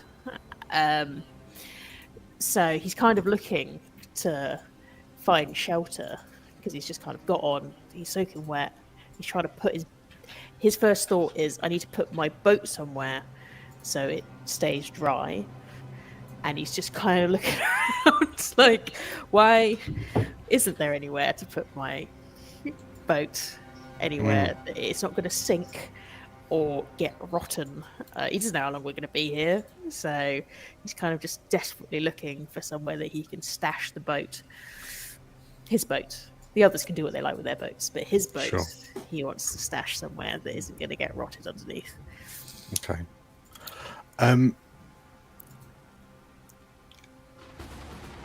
I reckon. Which skill are you rolling out for this? A strength. I'd say instinct. Okay. Yeah, I can get behind that. It's instinctually. Please roll me an instinct. If you want to spend hope on any experiences you may have, please do. As I would like to use my experience of self-sufficient as being very good at finding things to sustain himself. Okay. Okay. So let's do instinct. Normal is going to have a +2 to it. 11. 11 with fear. 11. Unlike you losing your first, you lose your flint, and now you lose your rowboat. No, He just puts it in his bog. So you a 9 with fear. In actual fact, you know what? As you attempt to sort of like pull your ship up onto shore, to find some, and you're looking around for somewhere to sort of like moor the ship, the rowboat to, you feel like the mulchy, the sandy grounds, or the sand underfoot, your hooves sink into it like unexpectedly as the tide wrenches your rowboat out of hand. And the other 4 of you, you watch as you're coming into more on the beach as well. You watch as Abe's rowboat fundamentally almost like soars at you, and then like a wave catches it from the side, and you watch as this rowboat is lifted out of the water and flung and shatters across one of the jutting rocks on the beachfront. Like, Abe is having the worst day. And Genuinely. yeah, Abe, you're like, you have to like proper put all of your focus into pulling your legs out of the slurping sand. He's a heavy man. Sinking sand is not. Yeah. It's not Abe's best friend. Yes. Spike, he just gets one in, and then he lifts that one out, takes a step forward, and then the other one goes in.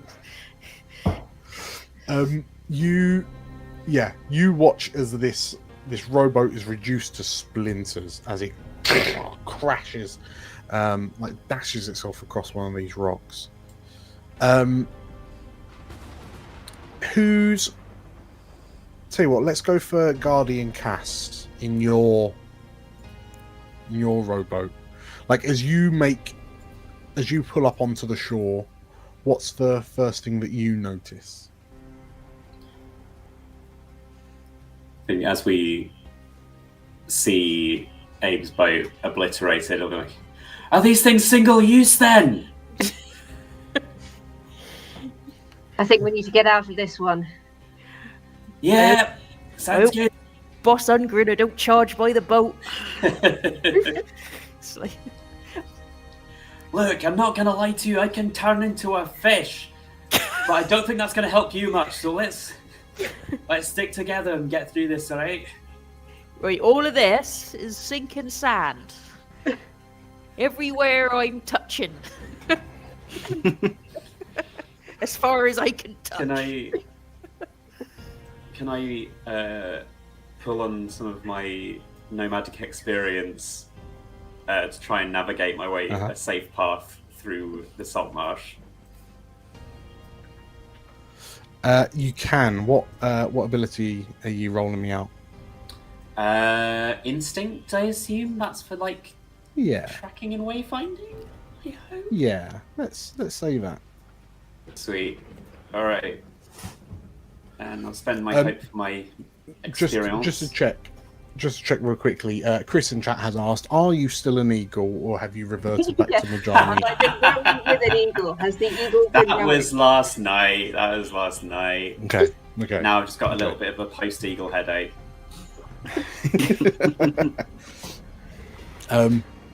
Okay, yes, instinct and but spend the hope if you want to roll in one of your experiences. I do want that. So this plus 2. 17 with hope. Okay, you are able to.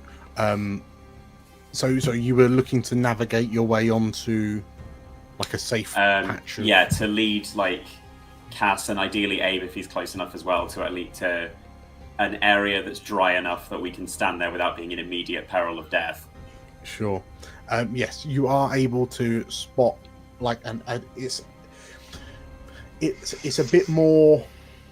Perhaps there are sort of like sea reeds kind of poking out, what look like sea reeds poking out of the water surface, and you know that sort of like mooring the ship in around there, they will give you a bit more extra purchase to stop.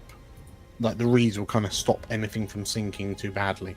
Like the grounds is like your hunch. You work on a hunch, it pays off, and you're able to pull your ship onto the shore successfully. And then I'll tick up your hope if you haven't already. I haven't taken it off yet for the experience, so it's all worked out. And then I will use the Druid Wild Touch and create a little flame in my hand so that Cooper and Griffin can see where we are. Are you going to do like if you wave it around your head like a lighthouse? It's worth a try. Okay. In which case, if you're doing that, hello, Mark, over in Twitch. I've got a little something for you in a moment. Just before we get to that, Griffin and Cooper, you are in the last rowboat trying to make it up onto the shore. You notice that Ghadi is sort of like there's this flame in Ghadi's hand, desperately trying to stay alight in the buffeting storm. But I'm going to say whatever it is you want to do, you're going to have advantage on it. But yeah, between the two of you, what's the first thing that you notice as you make landfall?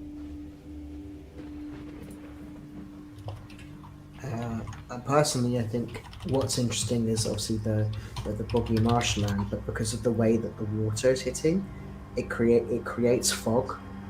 Like it's so hard to see past the initial marshland because the water there's so much of it. It's basically like a kind of fog screen.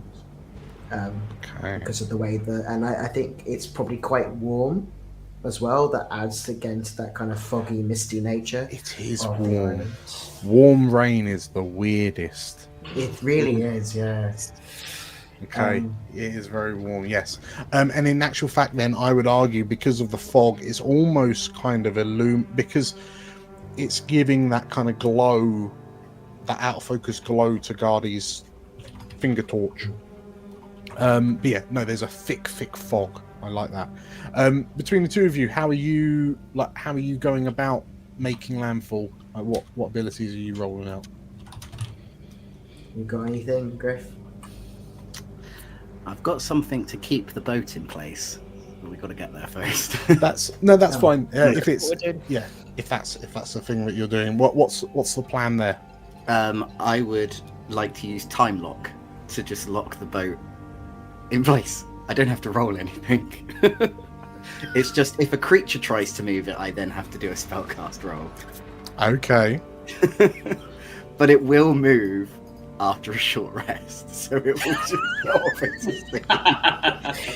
Just park the boat. Punishable rest. Like So Griffin just sort of does this. He goes, "Stay." It's good. It's good. Hopefully a fish doesn't bump into it or something. Yeah. kind of park the car with the brake on, without the handbrake on. Yeah. It's like it'll be fine. It just rolls. Okay.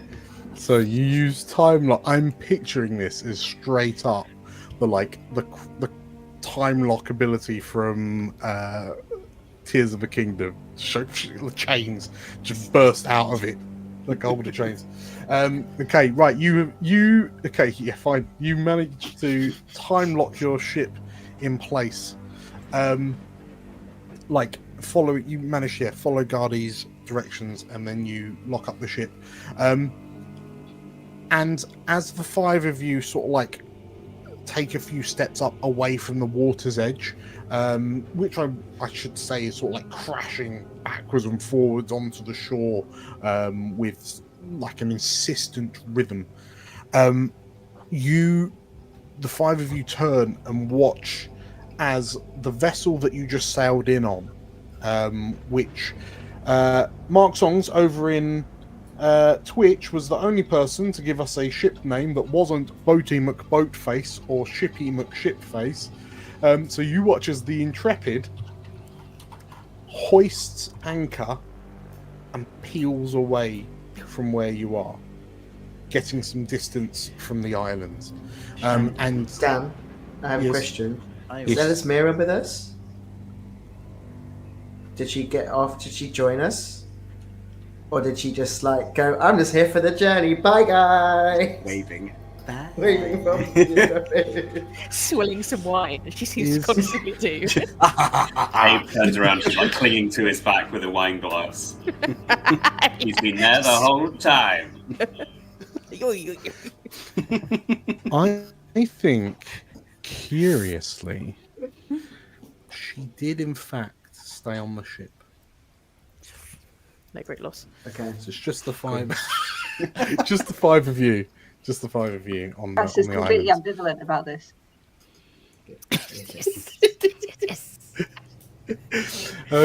So yes, you watch as the Intrepid lists away from the islands, as Boss Ungrunner pulls it away from the coast.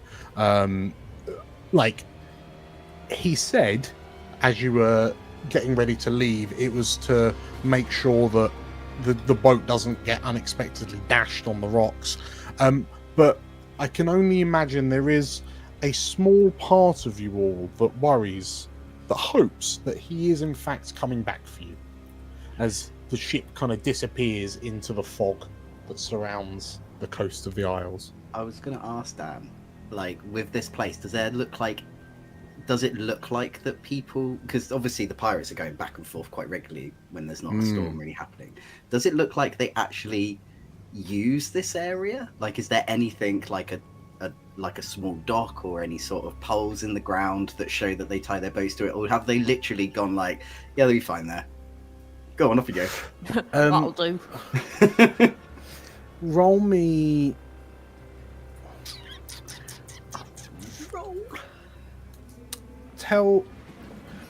Tell me what ability you're using to find out this information, and that is in so much as it could be instinct because you're looking for it, or it could be presence because you asked someone about it. However you want to approach this. Yeah, I'll do a presence, not because it's my highest stat. I'll do a presence just because, probably asking someone on the boat, kind of saying oh, is this a regular place you stop off at? Is there going to be anywhere that we can tie up our boats? Is there going to be anyone welcoming us with little flower necklaces. This is and a Mai Tai. And a Mai Tai when we get there. Roll a presence. Normal. That's a 22. With a little hope. 22 with a little hope. Very good. There absolutely is. So this is definitely somewhere where they've set up, like, it is one of their more regular landing spots. Perhaps that kind of gives you some solace, why they didn't just chuck you on the edge of the cape kind of thing, and instead kind of came into the bay a bit more to drop you off by the mouth of this river. And whilst the outpost isn't particularly large, it is sheltered enough that you notice that it has survived the elements. So, are you going to inspect it, Griffin? Yes, I think he's going to try and get out of the rain as much as he can. Okay. As you have a little rummage through this, like, effectively it's like a little shack of sorts with a couple of storage crates, you find 2 potions. Ooh. I'll let you decide what they're, either like potion of healing or potion of stamina. I'll let you decide which and which, and then obviously you can hand them out. And you've off on the back of such a good success roll. You've been given free reign to these potions. Awesome. The pirate that told you about them wasn't entirely sure whether they would still be edible or like usable, but they look like they are. Yeah, I think I'll do one of each then. I'll have a health. Do one of each. Yeah. No, not both of them. Not now. I'll keep them, but it'll be one for stamina and one for healing. Sure. Oh, Okay. potion. So yeah, you find one. Parched. This is the Mai Tai I was expecting. Okay, so yes, you find these 2 potions. Let's swing back round to, again, if any of you want to sort of like grab the spotlight, because fundamentally now you're kind of on your own, both as characters and as players. So yeah, you're on the beach. You can see the ship, the Intrepid has kind of sailed off. Griffin appears to have found some supplies that you weren't quite expecting. What's your next plan? Maybe Cass. Yeah. Can I see what the landscape is like beyond the beach? So if we were to walk up the beach, is there like a forest, like a tree line? Is it hills? Is it scrubland? What can we expect to try and shelter us from the storm?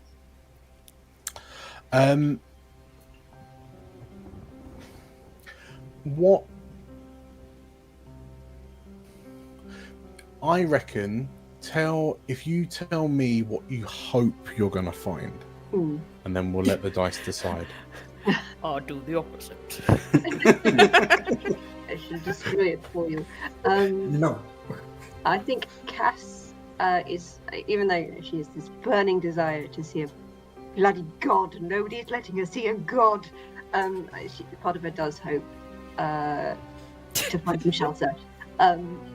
So I imagine she's hoping for some trees, a tree of some kind, or hills where there might be a cave. Okay. How are you sort of like navigating the party in this moment as the sky lights up with another crack of lightning? I think they just see her turn and start striding up that beach. She's going.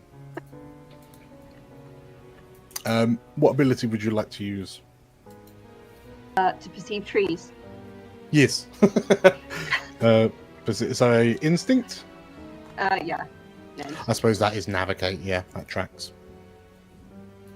So are you sort of like just going in a northerly direction? Are you kind of heading? Are you following a river or?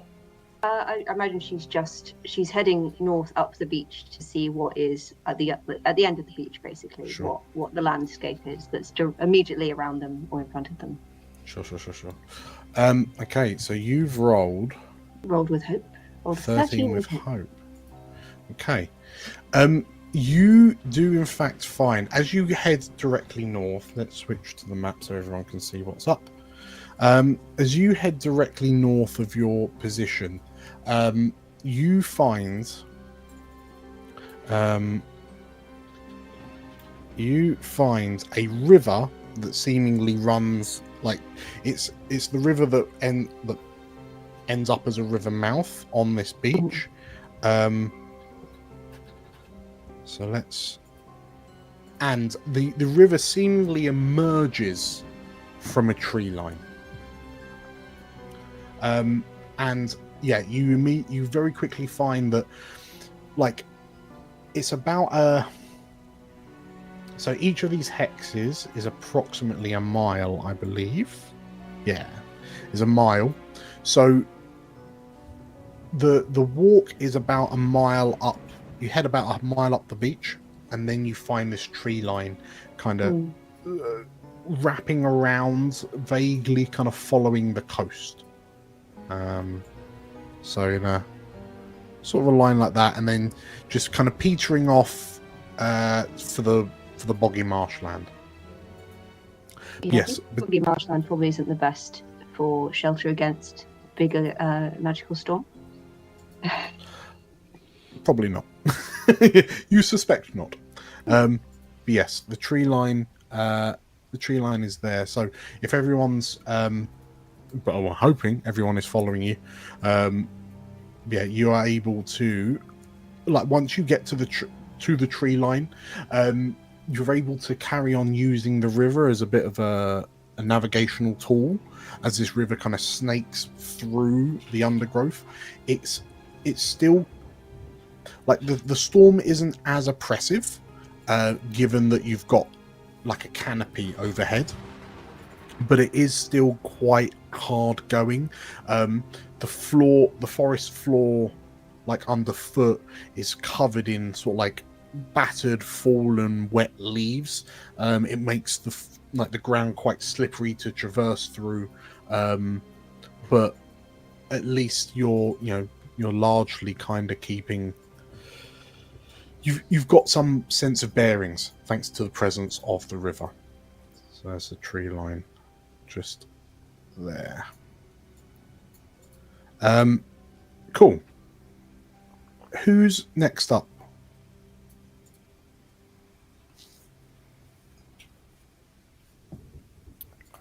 So we're heading towards, is Cass heading towards the tree line? And we're heading into the woodland. Yeah, so presumably everyone's kind of heading north. And yeah, you've kind of made it through so it's only a couple of miles to make it through the tree line, but yeah, you've all... Tell you what, I'm just going to stack all of your tokens on top of one another. They're all just riding Abe. Yeah, one really big donkey back. Yes. So yes, you basically make it up through the tree line. You're sticking to the eastern side of the river as you make it up through the trees. Who's leading the party beyond, like besides Cass? Who's keeping an eye out first and foremost?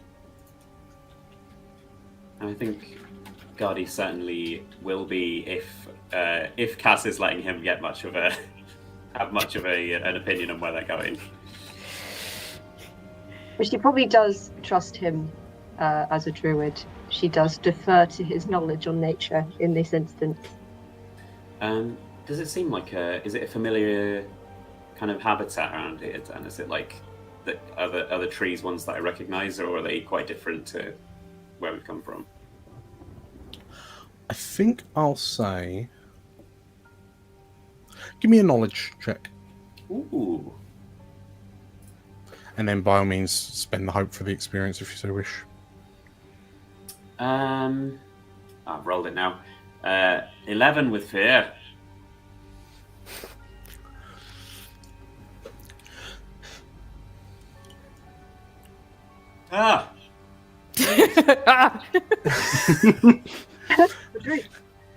Ghadi, as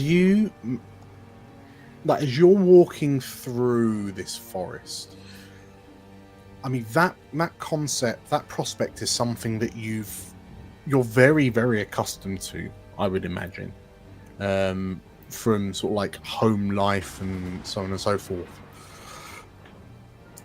So there is this deep, unnerving feeling that you get from this sort of like this dark, dingy forest, illuminated only by the sort of like the lanterns, any sort of like light sources that the five of you have brought, and the occasional filtered peal of lightning overhead. Tell me what one thing is wigging you out the most about being in this forest that doesn't quite seem right. I mean, it kind of feels like going back into your house, but all the furniture's being rearranged. I think it smells wrong. I think there's like a particular kind of pine sap that is in the forest that he's usually in that isn't here. And it's like the forest, the air is wrong. I don't quite know what these trees and what kind of animals could be here. It's like it's fascinating but unsettling. Sure. Perhaps the smell that's unnerving you is that the stench of ozone, that really kind of acrid storm smell, is seemingly stronger now you're on the island. When you were expecting it, perhaps it was being counteracted somewhat by the smell of the salt from the sea from earlier, but now that you're bereft of that, it's just this kind of sharp tanginess that assaults your nostrils. Like the storms in the trees themselves. And as you mutter that out loud, and sort of like, how are you illuminating your way? I probably just have a good old-fashioned torch. Sometimes you can't go wrong. Or I mean a lantern if available. Yeah, absolutely. So as you kind of say that, and you turn to regard your other companions, and like the lantern turns with you, there's like when you turn back, you have to suddenly stop because you are mere inches away from this wide-bodied tree trunk. And there's this part of you that thinks, I swear there wasn't a tree there a second ago. For a second, I think I'm like, oh, is that Abe? Oh, no. Okay. Just Abe's leg. I think it might be unfamiliar here, but I don't get turned around in the forest that easily, so that's weird. Yeah. Okay.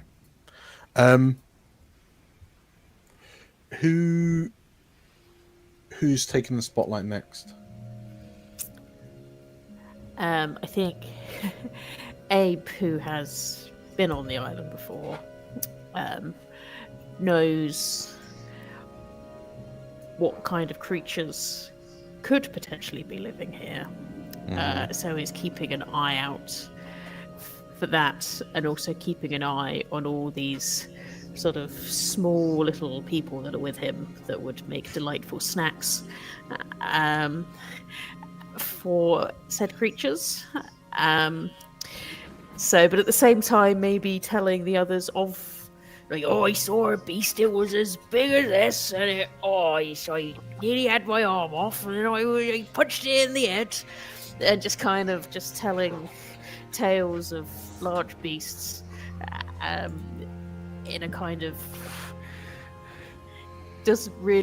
he's not worried about them, but maybe sounding a little bit threatening towards everyone else, in the kind of like, oh, and his jaw was about this big, and and that's where that scar came from, was when I got eaten by that that dire badger, and Yeah. so go, just like constantly, just kind of, I just imagine just constantly kind of re-ushering Griffin back into the party again as he kind of wanders, and then just kind of getting back in again, and then just kind of getting him, just You just not really touching him, Griffin's just too enthralled. just kind of just moving him with his shield, just kind of not really touching him, just kind of scooping him back in.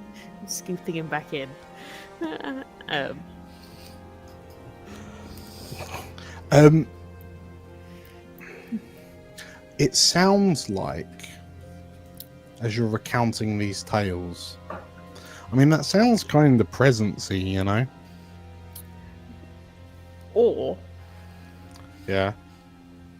You talk about how you arm wrestle them all with strength. I'm telling tales of ginormous strength, and I'm moving branches to It's see a if great I can see effort. anything. Just moving it up, moving branches around. Just hoisting Well, tell you hoisting what. Cooper up. Just using him as a lookout, moving him down. It's all strength based. So something I'll real quickly do, because sometimes I forget that I'm playing Daggerhearts and Daggerhearts has rules. I'm going to start a progress countdown for your kind of journey through the wilderness. I'm going to start it quite meterly on 8. And then Cassandra's navigation off the beach was a success with hope. So that reduces it by 2 to 6. Ghadi rolled a fail with fear, which is no advancement. So you are currently, your progress countdown is currently on 6. Okay. So you want presence Well, yeah, if you, well, or instinct, or I guess it's what you? like if you're kind of telling the party about sort of like what to look out for, perhaps. Yeah. What to look out for. I reckon if you're trying to convince them to not screw it up, I'm going to say presence. But like if you wanted to roll knowledge, because it's like, oh, what do I have to do in the face of a... No, I think it will be more presence. I think spined he's badger? just kind of saying like, "Oh, if you see red eyes in the shadows, don't do that. Did that once. Not a good idea." If like, so let's go for it. Oh, At least it's with hope. It's a real good roll. well, you get your hope. I'm gonna say, as you're explaining like the ins and outs of this one particular beastie, perhaps what you don't like, you are confident that you're remembering everything you need to remember correctly, but like perhaps what everyone else is not quite letting on is that they can't quite hear your voice over the sound of the storm. So everyone's kind of following behind you, and all they can really hear is... Oh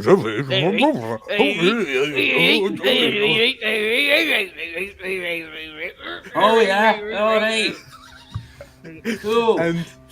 And like, it's I would imagine it's taken everyone long enough to realize that Abe is actually trying to talk to you rather than just the standard grumbling that you've come to know him for.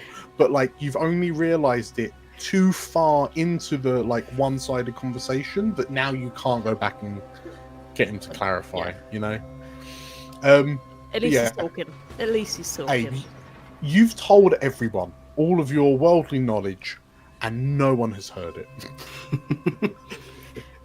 Don't so that look a badger directly in the eyes. Don't pull a lemur's tongue. All this well-earned, well-knowledged. What's Cooper doing? Like, Well, on the back of Abe lets out this sort of like triumphant grunt at a job well done, and then what are you doing? I think Cooper the entire time has been doing kind of what Abe was wanting to do, which was keeping a lookout for creatures. So he's got his crossbow out and he's just kind of using that to just survey the land. He may not be used to forests, but he's a lucky guy, so I would like to roll my presence check with Lucky Devil, which is my experience, with the hopes that he does catch on to something if required. But yes. But you're keeping your eyes open, right? Yeah. Mm-hmm. I'm gonna have to. Which would be an instinct. Yeah. So that's what I meant, instinct. Sorry. Which is why I want to use my experience on top, because I have a lot more in my experience than I do my instinct. Cool. Yes. So gobble up a hope and then roll with your experience. Yep. Remove my hope. Let's do that. Right. So 4. Sorry, not 5. 4. And then we'll go to instinct. Normal instinct. That was rubbish. Plus 3. So that's a 9 with fear, Dan. 9 with fear, eh? Doing so well today. We're great at exploring. I now have 7 fear. Oh no. I hate that. I hate it. I'm usually pretty lucky, but I think Abe's talking is distracting. That's what I would take from this, is that he's trying to focus. You're like trying to retune your ears to the frequency that Gabe is on. And all you get is radio static.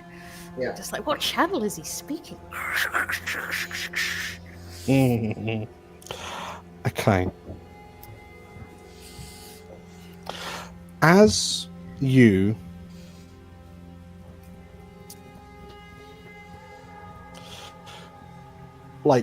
you're desperately trying to keep an eye out, Cooper. And like you'll get, I guess perhaps you're picking up bits and bobs from Abe's speech. Red eyes, feet long claws, and like perhaps your mind's only kind of picking up on certain bits of it.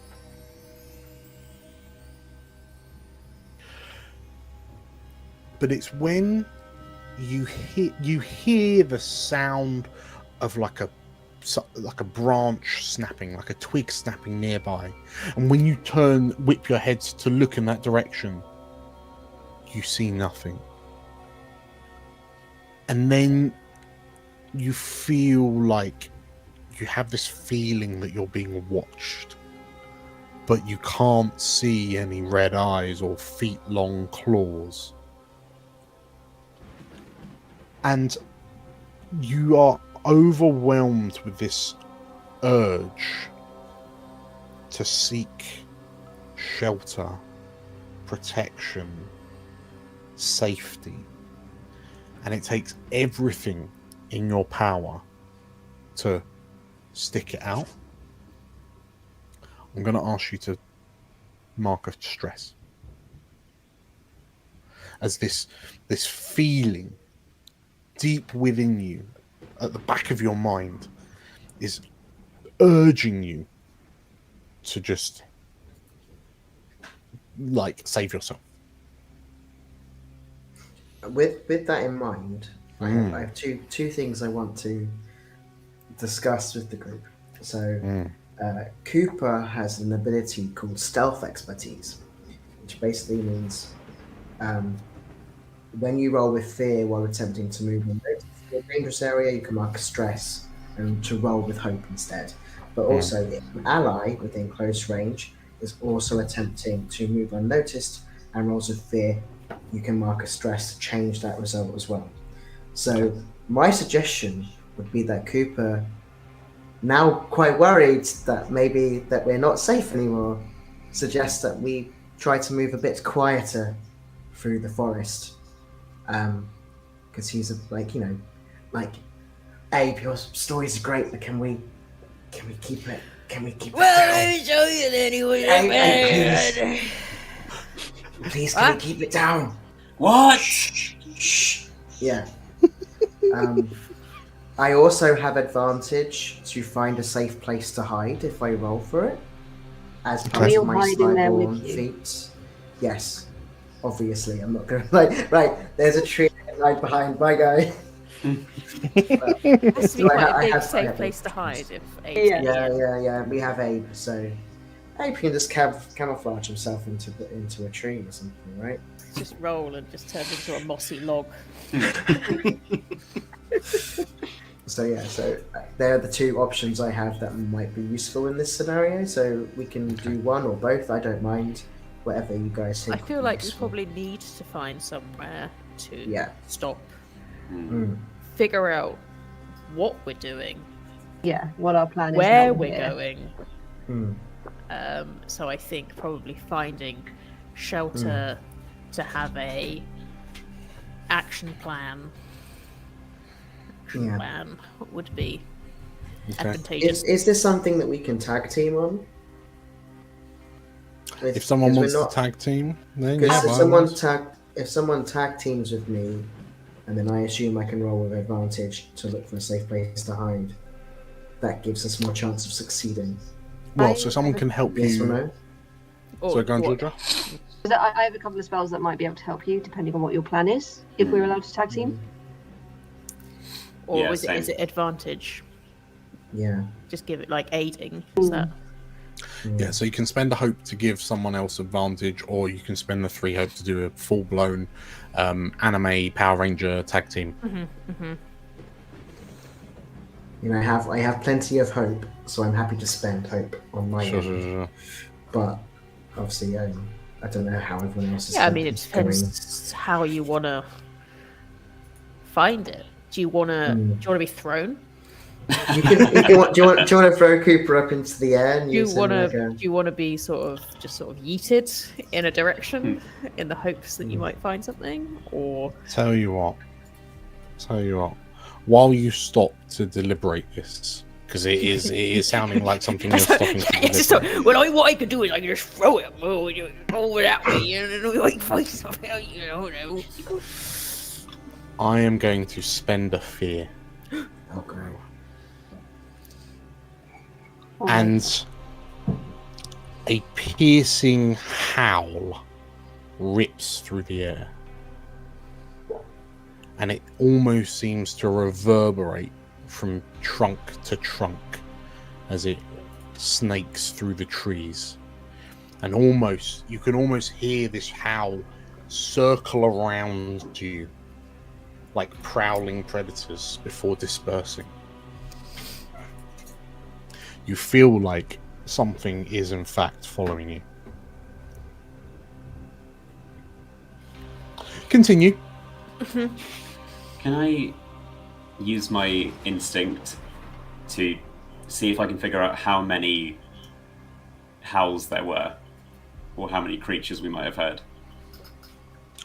Yes, roll me. I mean, that's a comprehend, I think. No, a perceive, an instinct. Yes. Oh God.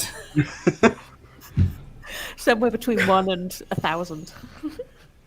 Okay. So I'll get that fear back. I think it was just the rain. We've only just arrived, Dan. We've just arrived. Don't kill us yet. We've just arrived. Okay, Ghadi. As you turn round to your companions and shout, "It was just the rain." Who's got the high? Everyone shout out your instinct rolls, like your instinct numbers. 1. 2. 3. Or Okay. So who's got 2? Livy, Abe, and Me, Cassandra. Sandra. So, in which case, you watch as Ghadi shouts, "It was just the rain." You see, like there's a flash of lightning, so it throws the shapes of things into disarray, sort of like as your eye, as the light peels across the surfaces of the tree trunks and the like. And you watch, like, you see this shape burst from one of the tree trunks that Ghadi is stood next to. And I'm going to mark a stress. And Ghadi, can I please have an agility or an instinct reaction roll, please? Oh yeah, why not?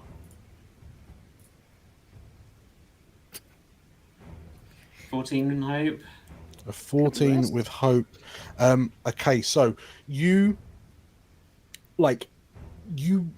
see Cass and Abe sort of like go to say something to you, but before they get a chance to, and before you get a chance to comprehend what they're saying, you feel something wrap around your torso, and like as you look down, you realize, like, you see what looks like tree bark, and you feel you take 7 damage, which you can reduce with armor as normal, but you feel yourself get pulled back into the trunk of the tree. Ooh, yeah, let's take the armor. As this and the rest of you watch as this tree seemingly, like, the bark seemingly opens up like almost like a Venus flytrap, and then wrap around Ghadi and pull him in, and you watch as this tree rises up, and it, like, its roots almost look like legs, and it moves like a tall version of one of the plants that you saw in the stalls, but this thing is currently like hugging Ghadi. That's its turn. Who wants to tell you what, between Abe and Cassandra, as you were the ones that would have noticed this first? Who's taking the spotlight? I don't mind. Do you want to shoot it, or should I think instinctually, Abe will hoist his axe off of his back, but he's also aware that Ghadi is now part of the tree. Yes. So it looks like Ghadi's like head, like hands below the wrist, and like legs below the knee are just sort of like emerging from this tree trunk. Can I try and rip Ghadi out of the tree? Absolutely can. Yeah, with the strength, I reckon. Strength. Oh, that's better. 24. 24. Okay. Now we're Now we're playing. What part of Ghadi are you grabbing? I say it's like his head from the neck up, his hands from the wrists down, and his legs from the knees down. Yeah. Like, what part? Please don't pull my head off. I think You got legs, three, probably. Well, I don't know. Well, in actual quite low fact, down with a 24 with hope, I reckon you are able to just like you punch my managed way to through? punch. Yeah, you punch your hand into the bark of this tree with such force that everyone else, you watch as this bark seemingly like shatters under the impact of Abe's like monolithic fist, and like you're able to just grab Ghadi by like by the collar and lift, like yonk him out of the tree. Yeah, you've absolutely freed him, Ghadi. You are no longer restrained. Cassandra, I reckon you're in the spotlight next, as you have the higher instinct. Cassandra is going to unleash chaos Okay. at this tree. Do tell me. Do tell me more. That's not even a move. That's just what Yes. she's going to do. Unleash chaos. Hair flick. Make a spellcast roll against a target within far range and spend any number of tokens to channel raw energy from within yourself to unleash against them. On a success, roll a number of d10s equal to the tokens you spent and deal that much magic damage to the token. Ah, it's a Kamehameha. Okay, cool. Okay, so please make me a spellcast roll. So that's an instinct for you, I believe. Yes, this is.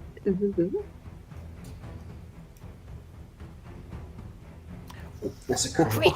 That's another crit. That's another crit. Gonna decimate this tree.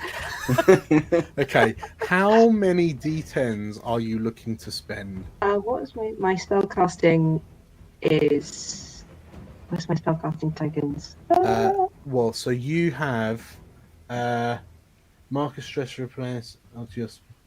How many do you start with? Oh wait, no. So you Marcus Stress to your spellcast traits. Okay, so what I'll say is, if you like, you can retroactively mark a stress to add up to your spellcast trait in tokens, and then you can spend them now. Spend them. Yes, thank you. I should have done that earlier. So, well, your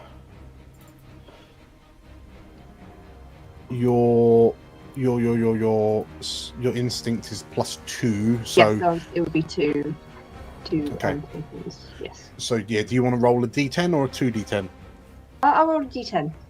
D10. Actually, no. Okay. I'll roll a 2D10. This tree tried to eat Ghadi. Okay. So that is immediately 20 damage plus roll your 2D10.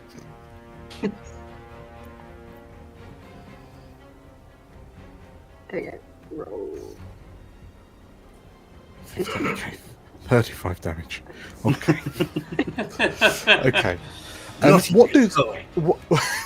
What does your unleash chaos look like? It's like this ball of energy just grows in her hand, and I think again it is fueled by the fact that Ghadi is one of her only friends. She doesn't make friends very easily.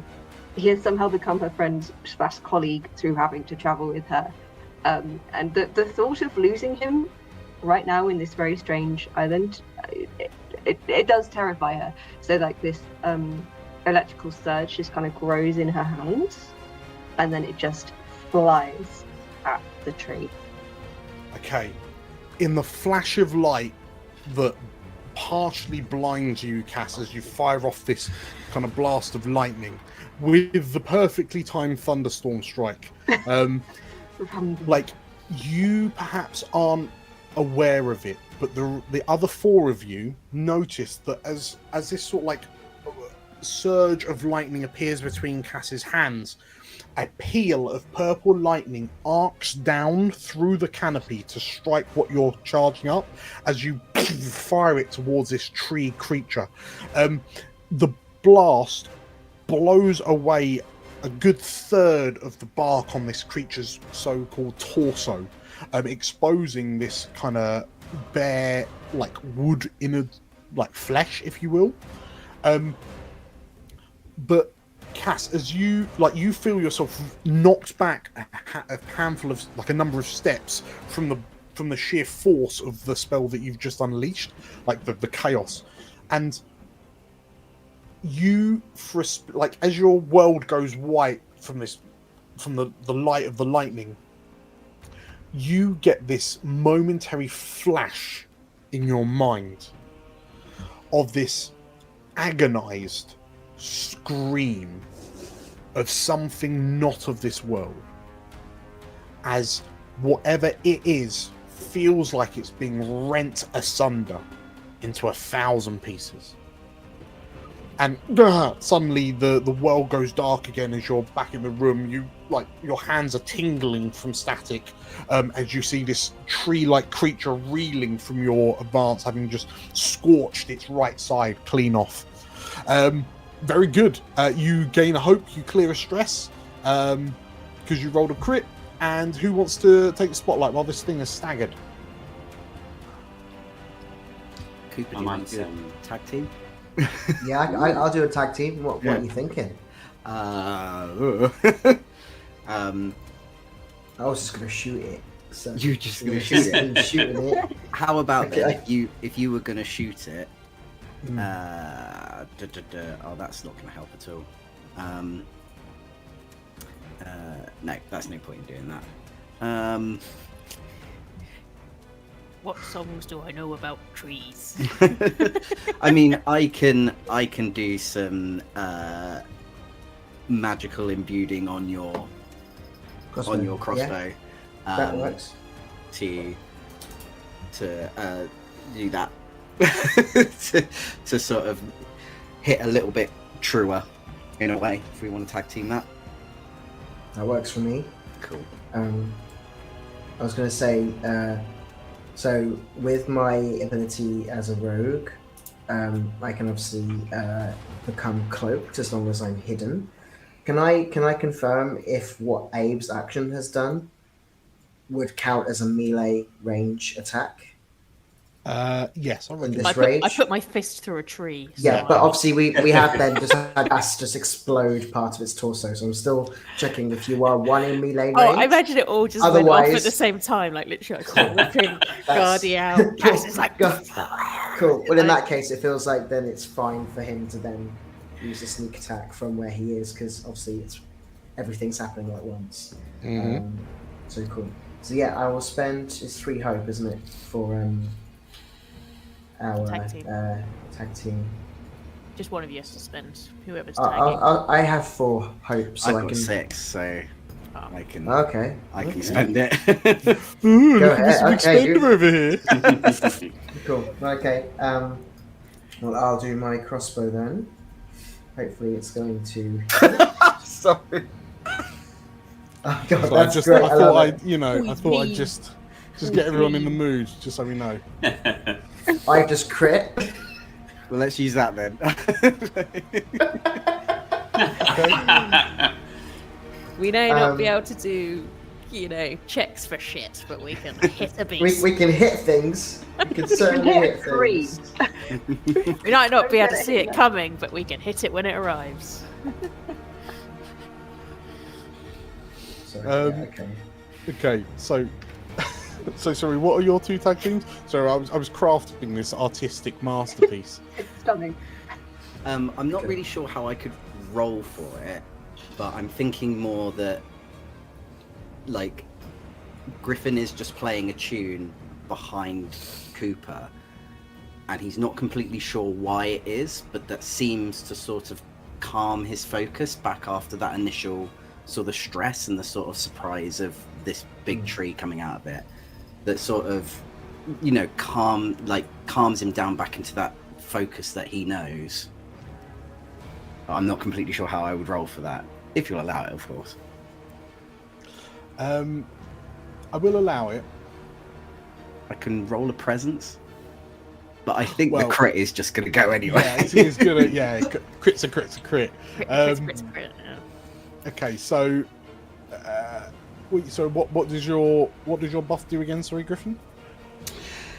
I'm not really sure what it could be. I'm just thinking off the top of my head because there's not a lot really I can do besides from just twat it also with my cutlass. But I guess just If it's a buff that helps Cooper settle to do the crit, then that makes sense. yeah, to I mean me. it's not Then an that initial makes buff sense. that I've actually got that's like a thing, but I'm more sort of thinking how this would actually look or work out. Sure. Okay. Tell you what, because it's a crit and because that's already happened, I will say that we can just apply like a bit of a party buff for the next until the next fear rolls through. You tell you what, your buff will let you collectively ignore the next fear that rolls through. Cool. I'll count the next fear as like a nothing. So it's not hope, it's not fear either. And in which case, Cooper, roll some damage. Okay, so Cooper's damage is... So it's 12, and then the sneak attack damage on top as well.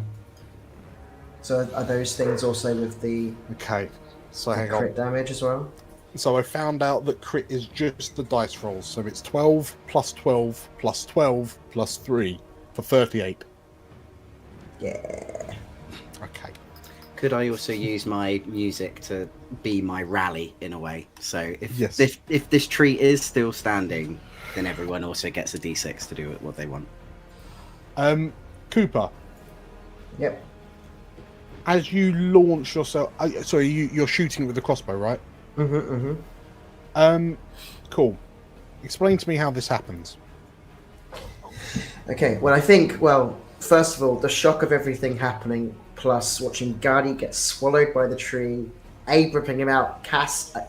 I think like watching Cass basically throw lightning at this thing is again another like, what the actual hell is going on here? But he hears Griffin's music and he focuses and he knows he just needs to get this thing gone.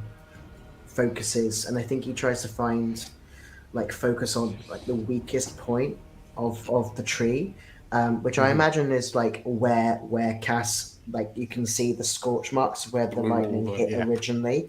So he's just like using that as his aim point and just pows the crossbow bolt at it.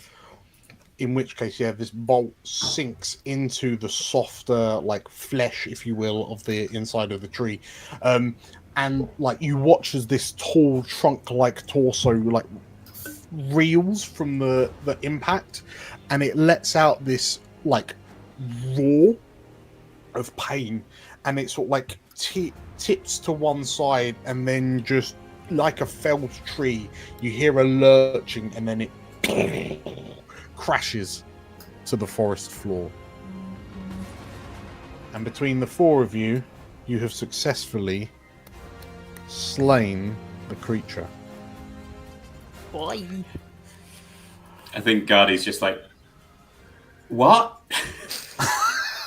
Just in Abe's arms. Like a baby.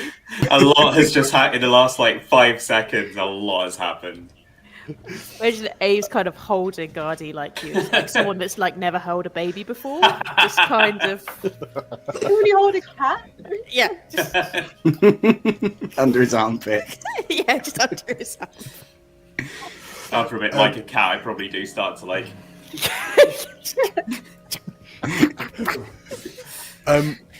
Well, as you gently place Ghadi upon the ground, you Ghadi, you now have a chance to see this thing that enveloped you, and I mean, if you want to roll me a consequenceless, like a reaction roll, a reaction like knowledge, insight, something, if you want to find anything out about it, so you won't get hope or nor fear. If I can instinct, I'll instinct. That'd be grand. Yeah, you're perceiving. We love to perceive. 15. Okay, so no fear to worry about. The creature, like you've heard of, like walking trees, like sentient trees, sometimes called like tree ants. You've heard of one of the expedition towns, called New Prosper. You've heard that like woodland-like creatures, now known as dryads, roam the woods around the town of New Prosper. But the one thing that you kind of acknowledge that you've heard is that they all kind of live somewhat harmoniously with those around them, including people. But this seemed like an almost, perhaps it was hungry, perhaps it was, well, it didn't seem provoked. You didn't really do anything to provoke it, but it seems like there was something a bit wrong with it. It just seemed a lot more violent. You notice that it's big. It's nowhere near as fast as when you saw what you saw happen to Mad Carrion in the stalls, where his body kind of putrefied. But this thing does look like there's an energy leaving behind like a withered, fallen tree, like it's been drained of something. And you notice that the ground around the fallen tree seems rejuvenated for a moment before returning to how it was. So it's almost like you're watching the life seep from it through into the ground. but in a process that doesn't seem right. I'm gonna say a little prayer, try and calm the spirits a bit, and hope it's all fine. Okay. As the five of you kind of pick yourselves up and like sort yourselves out and just kind of take what's just happened into consideration.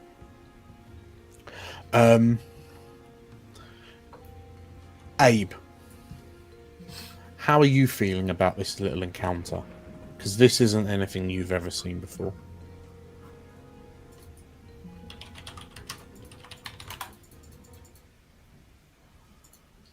You're on mute. Yeah. Oh, Sorry. Yeah, Abe is not feeling comfortable. This is not how. Like, there's things in the woods, but there's not. Like, this seems wrong and not normal. So. And in the back of his mind, he is thinking, how far has this spread throughout the island, and does it affect other parts of the island and other people that might be living in the island? And if that's affecting a greater portion, or if it's just this portion. So I think he's kind of computing that at the moment. okay. As you do compute that, as you sort of like you turn your head away to like in your thoughts, as you look up, you realize in the darkness you've warned everyone in the group about red eyes in the dark. But when you glance up, you spy two yellow eyes watching you from the undergrowth.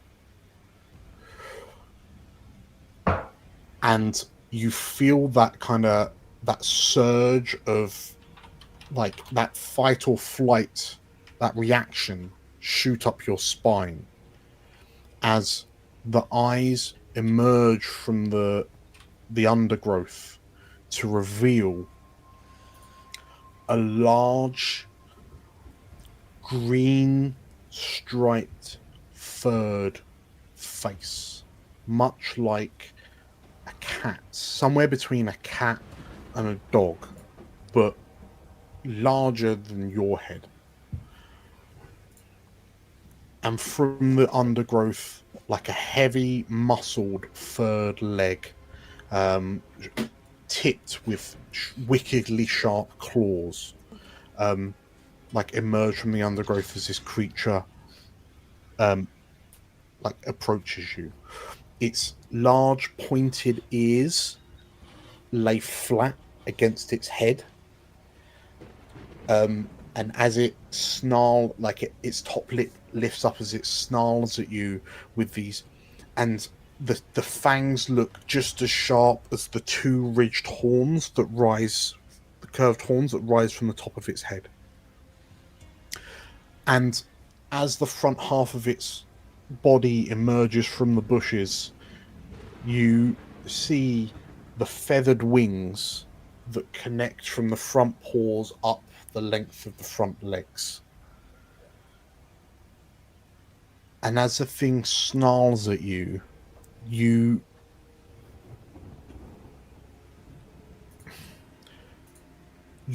have an immediate acknowledgement of what this means. And the rest of you, having now seen Abe's attention taken by this large green feline canine creature that's just emerged from between the trees, you look around and notice that there are figures in the shadows, silhouettes, humanoid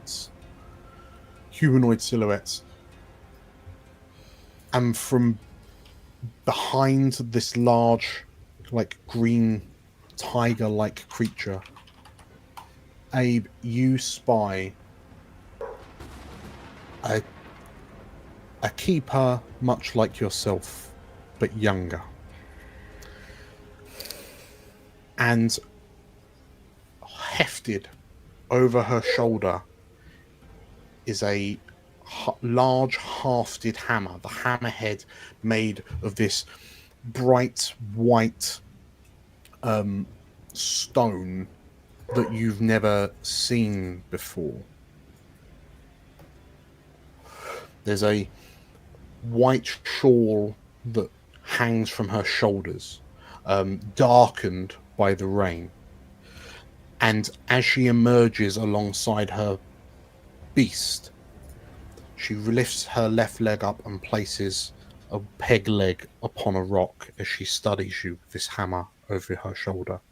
And you notice the rest of you as she glances from side to side to take you in, and you realize that the shadows, as they emerge into light, are also keepers wearing similar white shawls. As they surround you, this leader that you assume her to be turns her attention back to Abe.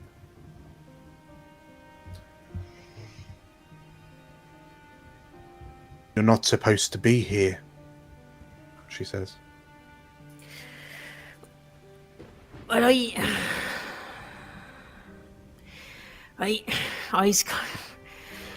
As you stutter and like try to figure out what to say,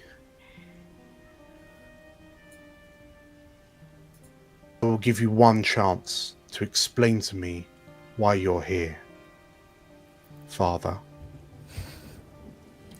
And we'll call it there. Yeah! Let's go! Daddy issues, but you're the And just after Father's Day. We will call it there. So, congratulations on completing episode 4. You have arrived on the Titan Isles. You have met some of the Isles' inhabitants, and some are more happy to see you than others. Are any of them happy to see us? I don't think any of them are happy to see us, Dan. Well, yes. I think it's a very low bar, and they seem to still be slotting in under it. There's one dire badger we didn't see that's like, oh, they seem pretty cool. I really like those guys. So, if you enjoyed this, make sure to give us a like over on YouTube, subscribe and follow on YouTube or Twitch if you haven't already. We're releasing these. We're doing these every Monday from 7:30 p.m. UK time. So, if you want to find out more about this daughter of Abe's, then you're gonna have to tune in next week to find out a little bit more.